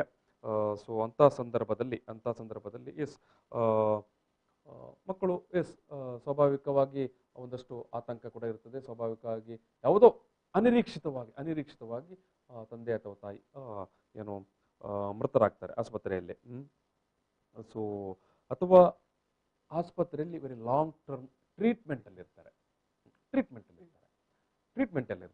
ಸೊ ಅಂಥ ಸಂದರ್ಭದಲ್ಲಿ ಎಸ್ ಮಕ್ಕಳಿಗೆ ಬೇರೆ ತೀರಾ ಹತ್ತಿರದ ಪೋಷಕರು ಅಂತ ಇರುವುದಿಲ್ಲ. ಇರಬಹುದು, ಆದರೆ ಒಂದಷ್ಟು ಸಂದರ್ಭದಲ್ಲಿ ಇರದೇ ಇರುವಂತ ಪ್ರಸಂಗಗಳು ಕೂಡ ಇರಬಹುದು. ಎಸ್ ಆವಾಗ ನೀವು ಏನ್ ಮಾಡ್ತೀರಿ? ಈಗ ಪೋಷಕರು ತಂದೆ ಅಥವಾ ತಾಯಿ ಇಬ್ಬರೂ ಹಾಸ್ಪಿಟಲ್ ಅಲ್ಲಿ ಇರ್ತಾರೆ ಅಂತ ತಿಳ್ಕೊಳ್ಳುವ ನಾವು. ಮತ್ತೆ ಈ ಕೋವಿಡ್ ಅಂತ ಹೇಳುವ ಸಂದರ್ಭದಲ್ಲಿ ಯಾಕಂತಂದ್ರೆ ತುಂಬಾ ಆತಂಕ ಕೂಡ ಇರ್ತದೆ. ತಂದೆಗೆ ಬಂದರೂ ಕೂಡ ತಾಯಿ ಐಸೋಲೇಷನ್ ಆಗುವಂಥದ್ದು. ಸೊ ಇಂತೆಲ್ಲ ಒಟ್ಟು ಒಂದಷ್ಟು ಗೊಂದಲ ಮತ್ತು ಒಂದಷ್ಟು ಸಂಕಷ್ಟದ ಪರಿಸ್ಥಿತಿ ಇರುತ್ತೆ. ಇಂಥ ಸಂದರ್ಭದಲ್ಲಿ ಆ ಮಕ್ಕಳನ್ನು ಯಾರು ನೋಡಿಕೊಳ್ತಾರೆ, ಅಥವಾ ನೀವು ಏನು ಚೈಲ್ಡ್ ಲೈನ್ ಏನ್ ಮಾಡುತ್ತೆ? ಅಂದ್ರೆ ಈ ಮಕ್ಕಳು ರಕ್ಷಣೆ ಪೋಷಣೆಯ ಅಗತ್ಯತೆ ಉಳ್ಳ ಮಕ್ಕಳು. ಹಾಗಾಗಿ ನಾವು ಆ ಮಕ್ಕಳನ್ನು ರೆಸ್ಕ್ಯೂ ಮಾಡ್ತೇವೆ, ಮಕ್ಕಳ ರಕ್ಷಣಾ ಘಟಕದವರ ಜೊತೆ ಸೇರ್ಬಿಟ್ಟು. ಆಮೇಲೆ ಅಂದ್ರೆ ಅದು ನಿಮಗೆ ಮಾಹಿತಿ ಬಂದರೆ ನೀವು ರೆಸ್ಕ್ಯೂ ಮಾಡ್ತೇವೆ. ಯಾಕೆಂದ್ರೆ ಆ ಮಕ್ಕಳಿಗೆ ರಕ್ಷಣೆ ಮತ್ತು ಪೋಷಣೆಯ ಅಗತ್ಯ ಇದೆ. ಯಾಕೆಂದ್ರೆ ತಂದೆ ತಾಯಿ ಹಾಸ್ಪಿಟಲ್ ಅಲ್ಲಿ ಇದ್ದಾರೆ, ಆಮೇಲೆ ಹತ್ತಿರದ ಸಂಬಂಧಿಗಳು ಯಾರು ಅಂತ ನಮ್ಗೆ ಕೂಡ ಗೊತ್ತಿರುವುದಿಲ್ಲ. ಹಾಗಾಗಿ ಮಕ್ಕಳ ಕಲ್ಯಾಣ ಸಮಿತಿಗೆ ನಾವು ಹಾಜರುಪಡಿಸಿ, ಆಮೇಲೆ ಆ ಮಕ್ಕಳ ಪೇರೆಂಟ್ಸ್ ನ ಸ್ಥಿತಿಗತಿಗಳ ಬಗ್ಗೆ ನಾವು ಫಾಲೋ ಅಪ್ ಮಾಡ್ತಾ ಇರ್ತೇವೆ. ಆಮೇಲೆ ಅವರಿಗೆ ಕೂಡ ಮಾಹಿತಿ ಕೊಡ್ಬೇಕಾಗ್ತದೆ. ನಾವು ಕೊಟ್ಟು ಮಕ್ಕಳ ಕಲ್ಯಾಣ ಸಮಿತಿಗೆ ಅವರನ್ನು ಬರುವ ಹಾಗೆ ಸಮಿತಿಯಿಂದ ಒಂದು ನೋಟಿಸ್ ಹೋಗ್ತದೆ ಹುಷಾರಾದಿ ಬಂದ ಮೇಲೆ. ಆಮೇಲೆ ಆ ಮಕ್ಕಳನ್ನು ಸಮಿತಿ ಏನ್ ಮಾಡ್ತದೆ, ಪೇರೆಂಟ್ಸ್ ಗಳನ್ನು ಕರೆಸಿಬಿಟ್ಟು ಮಕ್ಕಳನ್ನು ಕಳಿಸ್ಕೊಡ್ತಾರೆ. ಇಲ್ಲಿ ಬಹುಮುಖ್ಯವಾದ ವಿಚಾರ ಜನರು ಅಥವಾ ಏನು ನಾಗರಿಕರು ಗಮನಿಸಬೇಕಾದ್ರೆ, ಎಷ್ಟೋ ಸಂದರ್ಭದಲ್ಲಿ ಏನಾಗುತ್ತೆ ಅಂತ ಹೇಳಿದ್ರೆ, ಎಸ್ ತಂದೆ ತಾಯಿ ಅಥವಾ ತಂದೆ ಅಥವಾ ತಾಯಿ ಏನು ಆಸ್ಪತ್ರೆಗೆ ಅಡ್ಮಿಟ್ ಆಗುವ ಸಂದರ್ಭ ಬರುತ್ತೆ. ಆವಾಗ ಅವರಿಗೆ ಎಸ್ ನಮ್ಮ ಮಕ್ಕಳನ್ನು ನೋಡಿಕೊಳ್ಳುವುದು ಯಾರು ಅಂತ ಒಂದು ಚಿಂತೆ ಕಾಡಬಹುದು. ಸೊ ಅಂತ ಸಂದರ್ಭದಲ್ಲಿ CWC ನೆರವಿಗೆ ಬರುತ್ತೆ. ಅದೇ ನಾವು ಫಸ್ಟ್ ಪ್ರಯಾರಿಟಿ ನೋಡ್ತೇವೆ. ಆದಷ್ಟು ಮಗುವಿನ ವಾತಾವರಣ ಎಲ್ಲಿ ಚೆನ್ನಾಗಿದೆ ಅಂತ ಅದು ನೋಡ್ಕೊಂಡು ಅದರ ಪ್ರಯಾರಿಟಿ ಮೇಲೆ ಮತ್ತು ನಾವು ರೆಸ್ಕ್ಯೂ ಮಾಡ್ಲಿಕ್ಕೆಲ್ಲ ಆರ್ಡರ್ ಮಾಡಿ. ಕೆಲವೊಮ್ಮೆ ರೆಸ್ಕ್ಯೂ ಮಾಡೋ ಅವಶ್ಯಕತೆ ಇರ್ತದೆ, ಯಾರು ಇರುವುದಿಲ್ಲ. ಈಗ ನಾವು ಮೊನ್ನೆ ಒಂದು ಎನ್ಲಾಕ್ನಲ್ಲಿ ಜಸ್ಟ್ ವಿಸಿಟ್ಗೆ ಹೋದಾಗ ಒಂದು ಮಗು ಮಾತ್ರ ಹೊರಗೆ ಇತ್ತು. ಆ ಮಗುವನ್ನು ಬಿಟ್ಟು ಹೋಗಿದ್ರು. ಅಂದ್ರೆ ಒಳಗೆ ತಾಯಿ ಒಳಗೆ ಎನ್ಲಾಕ್ ಹಾಸ್ಪಿಟಲ್ ಇದ್ದಾರೆ, ಇವರು ಗಂಡ ಯಾರಾದ್ರು ನಾರ್ತ್ ಅವ್ರು ಬಿಟ್ಟು ಮತ್ತೆ ನಾವು ಮತ್ತೆ ಬಂದ್ರು ಅವರು. ಸೊ ಒಂದು ವೇಳೆ ಹಾಗೇನೆ ಬಿಟ್ಟು ಹೋದಾಗ, ಯಾರು ಇಲ್ಲದಾಗ ನಾವು ರೆಸ್ಕ್ಯೂ ಮಾಡಿ ಸಂಬಂಧಪಟ್ಟ ಸಂಸ್ಥೆಯಲ್ಲಿ ಇಟ್ಕೊಂಡು ಮತ್ತೆ ಅವರನ್ನು ಹುಡುಕಿಕೊಂಡು ಮಾಡಿ ಇರುತ್ತೆ. ಅಥವಾ ಅವರೇ ಹೇಳ್ತಾರೆ ನಮಗೆ ಈ ಸ್ವಲ್ಪ ಸಮಯದಲ್ಲಿ ಮಗುವಿನ ಟೇಕ್ ಕೇರ್ ಮಾಡ್ಬೇಕಂದಾಗ, ಆಗ ಚೈಲ್ಡ್ ಲೈನ್ ಅವರು ರೆಸ್ಕ್ಯೂ ಮಾಡಿಕೊಂಡು ಒಂದು ಸೂಕ್ತ ಸಮಯದ ತನಕ ಮತ್ತು ಅವರನ್ನು ಬಂದದೆಲ್ಲ ಸರಿ ಆದ್ಮೇಲೆ ಅವರು ತಗೊಂಡು ಹೋಗ್ಲಿಕ್ಕೆ ಅವಕಾಶ ಮಾಡಿಕೊಡ್ಬಹುದು. ಅವಕಾಶ ಇದೆ ನಮ್ಮಲ್ಲಿ. ಹಾಗೆ ಕೇಳಿಕೊಂಡು ಕೂಡ ನಮ್ಗೆ ಫೋನ್ ಬಂದಿದೆ ತುಂಬಾ. ಫೋನ್ ಮಾಡ್ತಾರೆ ಮೇಡಮ್, ಅದೇ ನಮ್ಗೆ ಹುಷಾರಿಲ್ಲ, ಈ ಮಗುವನ್ನು ಸ್ವಲ್ಪ ಸಮಯದವರೆಗೆ ನಿಮ್ಮ ಇದ್ರಲ್ಲಿ ಇಟ್ಕೊಳ್ಳಿ ಅಂತ ರಕ್ಷಣೆಯಲ್ಲಿ. ಆಗ ನಾವು ಮಕ್ಕಳ ಕಲ್ಯಾಣ ಸಮಿತಿಗೆ ಮಗುವನ್ನು ಪ್ರೊಡ್ಯೂಸ್ ಮಾಡಿ ಕೆಲವು ಸಮಯದವರೆಗೆ ಆ ಮಗುವನ್ನು ಶೆಲ್ಟರ್ ವ್ಯವಸ್ಥೆಗೆ ಒಳಪಡಿಸಿದ್ದೇವೆ. ಆಮೇಲೆ ಪೇರೆಂಟ್ಸ್ ಬಂದು ಕರ್ಕೊಂಡು ಹೋದದ್ದು. ಅಂದ್ರೆ ಎಸ್ ಇಲ್ಲಿ ಸಾರ್ವಜನಿಕರು ಗಮನಿಸಬೇಕಾದ ವಿಚಾರ. ಯಾಕಂದ್ರೆ ಅವರು ಮತ್ತು ವಸಂತ ಮೇಡಮ್ ಅವರು ಹೇಳಿದಾಗೆ, ಒಂದು ವೇಳೆ ನೀವು ಎಸ್ ಇಂತಹ ಸಂದರ್ಭದಲ್ಲಿ ಸಂಕಷ್ಟಕ್ಕೆ ಒಳಗಾಗಿ ಅಥವಾ ಎಸ್ ಕೊರೋನಾ ಅದರಿಂದಲೇ ಏನಾದರೂ ನಿಮಗೆ ಆಸ್ಪತ್ರೆಗೆ ನೀವು ಏನು ಅಂತಿಮವಾಗಿ ದಾಖಲಾಗಬೇಕು ಅನ್ನುವಂಥ ಪರಿಸ್ಥಿತಿ ಬಂದಾಗ, ಎಸ್ ನಿಮ್ಮ ಮಕ್ಕಳನ್ನು ಯಾರೂ ನೋಡಿಕೊಳ್ಳಿಕ್ಕೆ ನಿಮಗೆ ಹತ್ತಿರದ ಸಂಬಂಧಿಗಳು ಬಂಧುಗಳು ಇಲ್ಲದೆ ಹೋದಾಗ ನೀವು ಎಸ್ ನಮ್ಮ ಮಕ್ಕಳನ್ನು ಇನ್ನು ಯಾರು ನೋಡಿಕೊಳ್ತಾರೆ ಅಂತ ಹೇಳಿ ರೋಗ ಮತ್ತಷ್ಟು ಏನು ಸೀರಿಯಸ್ ಆಗೋ ತನಕ ಮನೆಯಲ್ಲಿ ಇರಬೇಡಿ. ಅದು ನಿಮ್ಮ ಪ್ರಾಣಕ್ಕೆ ತೊಂದರೆ ಆಗ್ಬೋದು. ಸೊ ಇಂತಹ ಸಂದರ್ಭದಲ್ಲಿ ನಿಮ್ಮ ಮಗುವಿನ ಕೇರ್ ಅಥವಾ ನಿಮ್ಮ ಮಗುವಿನ ಬಗ್ಗೆ ಜಾಗರೂಕತೆ ಅಥವಾ ನಿಮ್ಮ ಮಗುವನ್ನ ಸಂರಕ್ಷಣೆ ಮಾಡಲಿಕ್ಕೆ ಅಥವಾ ಮಗುವನ್ನು ನೋಡಿಕೊಳ್ಳಿಕ್ಕೆ ಆ ಮಕ್ಕಳ ಕಲ್ಯಾಣ ಸಮಿತಿ ಏನು ಮುಂದೆ ಬರುತ್ತೆ. ಸೊ ಇಂಥ ಸಂದರ್ಭದಲ್ಲಿ ನೀವು ಚೈಲ್ಡ್ ಲೈನ್ಗೆ ನೀವು ದೂರವಾಣಿ ಕರೆ ಮೂಲಕ ಅವರನ್ನು ಕಾಂಟ್ಯಾಕ್ಟ್ ಮಾಡಬಹುದು.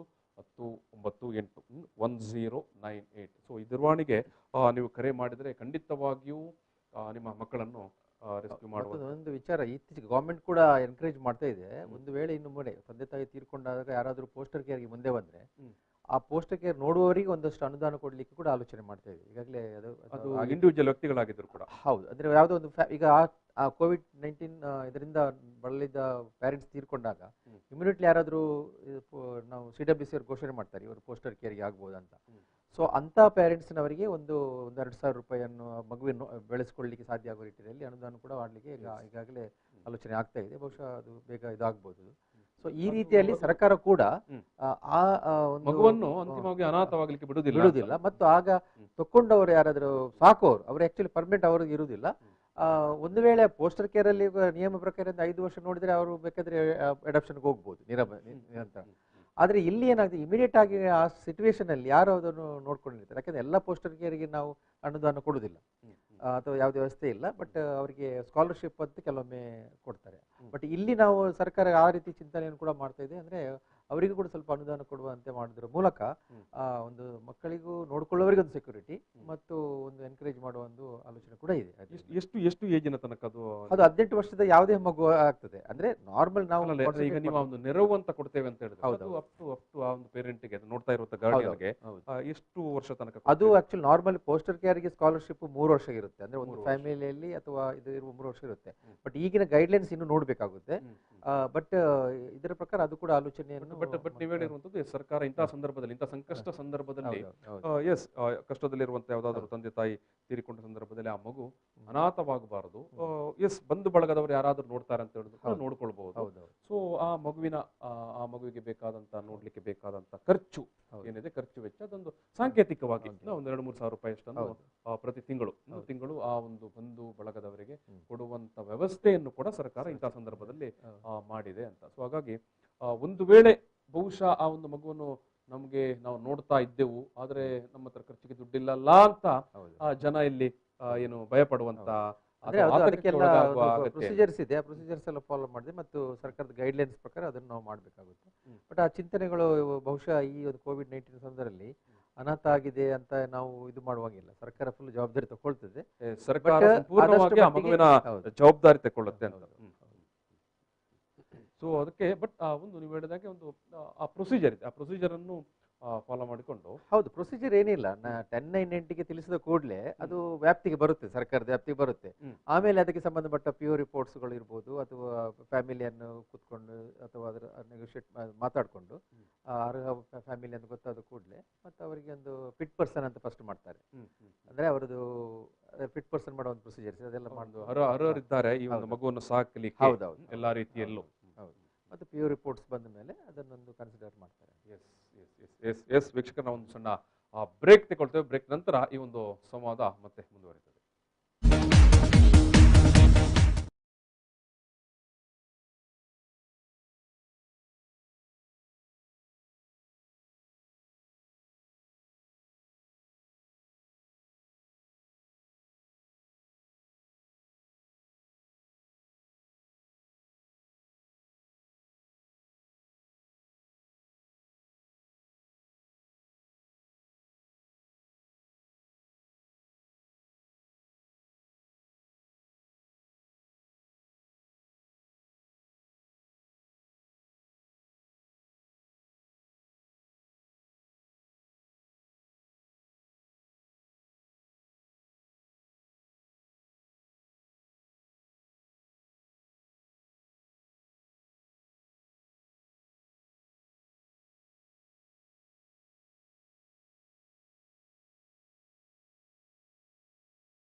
ಎಸ್ ಈ ಒಂದು ಕೊರೋನಾದ ಸಂಕಷ್ಟ ಕಾಲದಲ್ಲಿ ಮಕ್ಕಳ ಸಂರಕ್ಷಣೆ, ಮಕ್ಕಳ ರಕ್ಷಣೆ, ಮಕ್ಕಳ ಹಕ್ಕುಗಳ ರಕ್ಷಣೆ ಹೇಗೆ ಯಾವ ರೀತಿ ಮಾಡಬೇಕು, ಏನೆಲ್ಲ ಮಾಡಬೇಕು ಅನ್ನೋ ಬಗ್ಗೆ ನಾವು ಮಾತಾಡ್ತಿದ್ದೇವೆ. ಇಂಥ ಸಂದರ್ಭದಲ್ಲಿ ನಮ್ಮ ಜೊತೆಗೆ ಮಕ್ಕಳ ಕಲ್ಯಾಣ ಸಮಿತಿ CWC ಸಮಿತಿ ಅಧ್ಯಕ್ಷರಾಗಿರುವಂಥ ರೆನ್ನಿ ಡಿಸೋಜಾ ಅವರಿದ್ದಾರೆ. ಜೊತೆಗೆ ಚೈಲ್ಡ್ ಲೈನ್ ಸಂಸ್ಥೆಯ ಸದಸ್ಯರಾಗಿರುವಂಥ ಅಸುಂತಾ ಡಿಸೋಜಾ ಅವರಿದ್ದಾರೆ. ನಾವು ಇವತ್ತು ಏನು ಅಂತಾರಾಷ್ಟ್ರೀಯ ಮಕ್ಕಳ ಸಹಾಯವಾಣಿ ದಿನಾಚರಣೆಯ ಹಿನ್ನೆಲೆಯಲ್ಲಿ ಈ ಒಂದು ಮಕ್ಕಳ ಹಕ್ಕುಗಳ ಬಗ್ಗೆ ಮತ್ತು ಬಹುಮುಖ್ಯವಾಗಿ ನಾವು ಇವತ್ತು ಎದುರಿಸ್ತಾ ಇರುವಂಥ ಸಂಕಷ್ಟ ಕಾಲದಲ್ಲಿ ನಮ್ಮ ಮಕ್ಕಳು, ನಮ್ಮ ಸುತ್ತಮುತ್ತಲಿನ ಮಕ್ಕಳು ಎದುರಿಸ್ತಾ ಇರುವಂಥ ಸಮಸ್ಯೆಗಳ ಬಗ್ಗೆ ಮತ್ತು ಅದಕ್ಕೆ ನಾವು ಕಂಡುಕೊಳ್ಳುವಂಥ ಪರಿಹಾರ ಕ್ರಮಗಳು ಏನು ಅನ್ನೋ ಬಗ್ಗೆ ನಾವು ಮಾತಾಡ್ತಾ ಇದ್ದೇವೆ.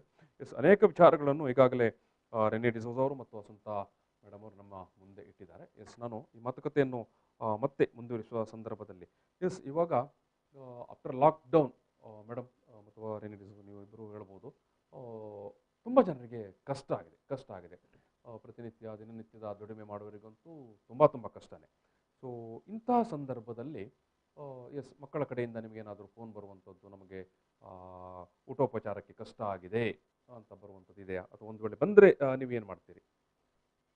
ಈಗ ಮೇಡಮ್ ಬಂದಿದೆ ಸರ್. ಅಂದ್ರೆ ಮನೆಯಲ್ಲಿ ಒಂದು ಮಗುವಿಗೆ ಅಂಗವಿಕಲ ಮಗು, ಇನ್ನೊಂದು ಏಕ ಪೋಷಕ, ತಂದೆ ತೀರೋಗಿದ್ದಾರೆ. ಹಾಗೆ ತುಂಬಾ ಕಷ್ಟ. ಅವರು ಕೂಡ ಹೋಟ್ಲಲ್ಲಿ ಕೆಲಸ ಮಾಡಿಕೊಂಡು ಈ ಮಕ್ಕಳನ್ನು ಬೆಳೆಸುವಂಥದ್ದು. ಹಾಗಾಗಿ ನಮಗೆ ಊಟಕ್ಕೆ ತುಂಬಾ ಕಷ್ಟ ಆಗ್ತಿದೆ, ಫುಡ್ ಕಿಟ್ ಬೇಕು ಅಂತೇಳಿ ಫೋನ್ ಬಂದಿತ್ತು. ಹಾಗೆ ನಾವು ಮತ್ತೆ ಅದನ್ನು ಒಂದು ಫುಡ್ ಕಿಟ್ ತಯಾರಿಸಿ ಅಂದ್ರೆ ತರಿಸಿ ಆ ಮಕ್ಕಳಿಗೆ ಕೊಟ್ಟು ಬಂದಿದ್ದೇವೆ. ತುಂಬಾ ತೀರಾ ಬಡತನದಲ್ಲಿದ್ದಾರೆ. ಈಗ ಕೆಲಸ ಕೂಡ ಇಲ್ಲ ಈ ಕೋವಿಡ್ ಇದರಲ್ಲಿ, ಮತ್ತು ದುಡಿಯುವವರು ಕೂಡ ಒಬ್ಬರೇ ಆಗಿರೋದ್ರಿಂದ ತುಂಬಾ ಸಮಸ್ಯೆಗಳನ್ನ ಮಕ್ಕಳು ಎದುರಿಸ್ತಾ ಇದ್ದಾರೆ.